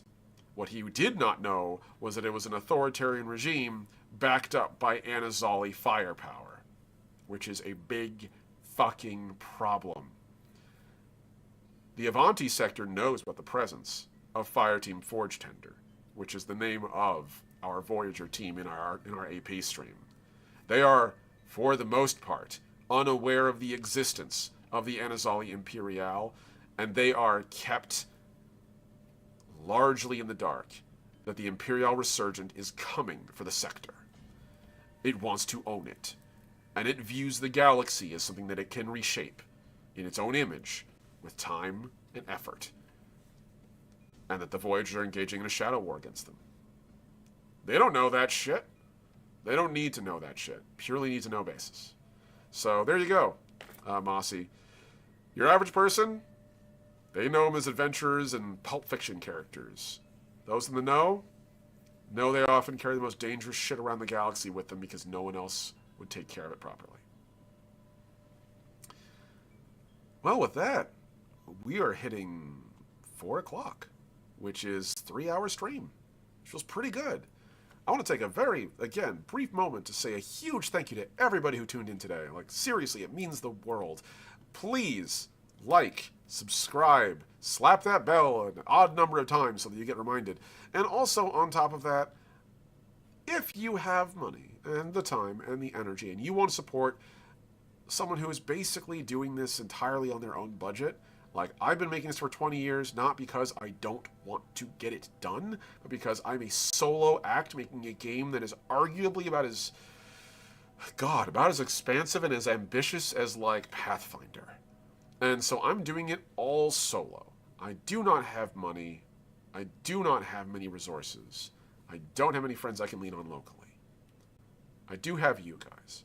So, if you guys want to help me make Legacy First Flight, get it into your hands, because, oh, that's right, I forgot to mention, Legacy First Flight is actually going to be releasing this year. That is the goal. I am currently in the final steps of writing the damn book. I am currently working on the manuscript. It is inch by inch coming along. My goal is that by second quarter, I start running a crowdfunding campaign where we get the game made. And by third quarter, hopefully getting it printed, so that hopefully in fourth quarter, you guys can hold it in your hands.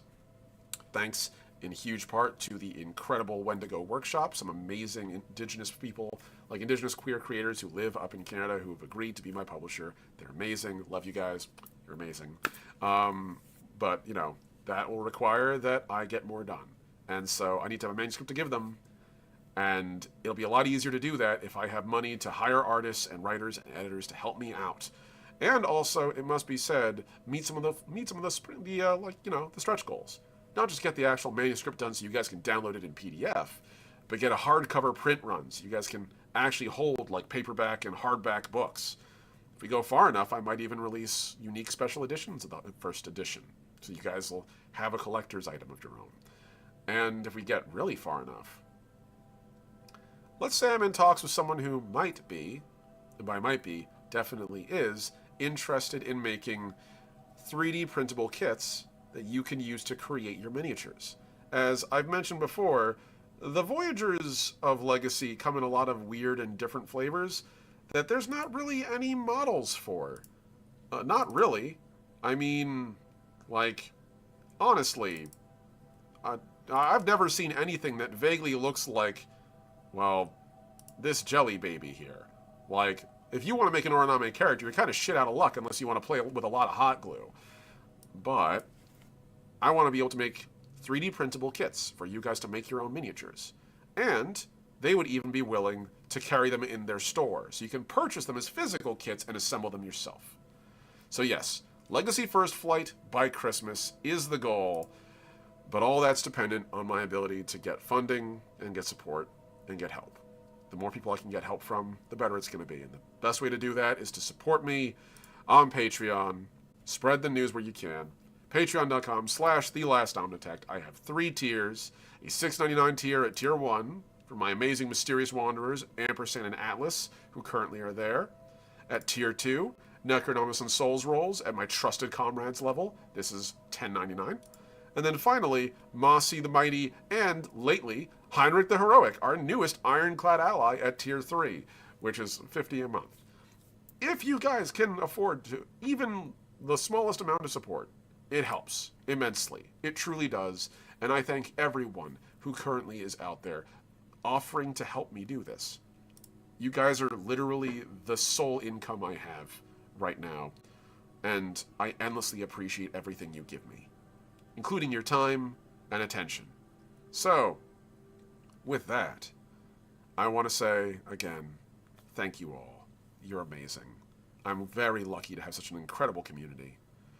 Like, subscribe, hit that sub button, and I'll see you all in 2 weeks when we return with this campaign of Legacy First Flight, our actual play live stream here on this channel. You can actually go and check it out right now inside of the playlists on the back end of this. Go check out this channel, and you'll actually see we have a fair few of them.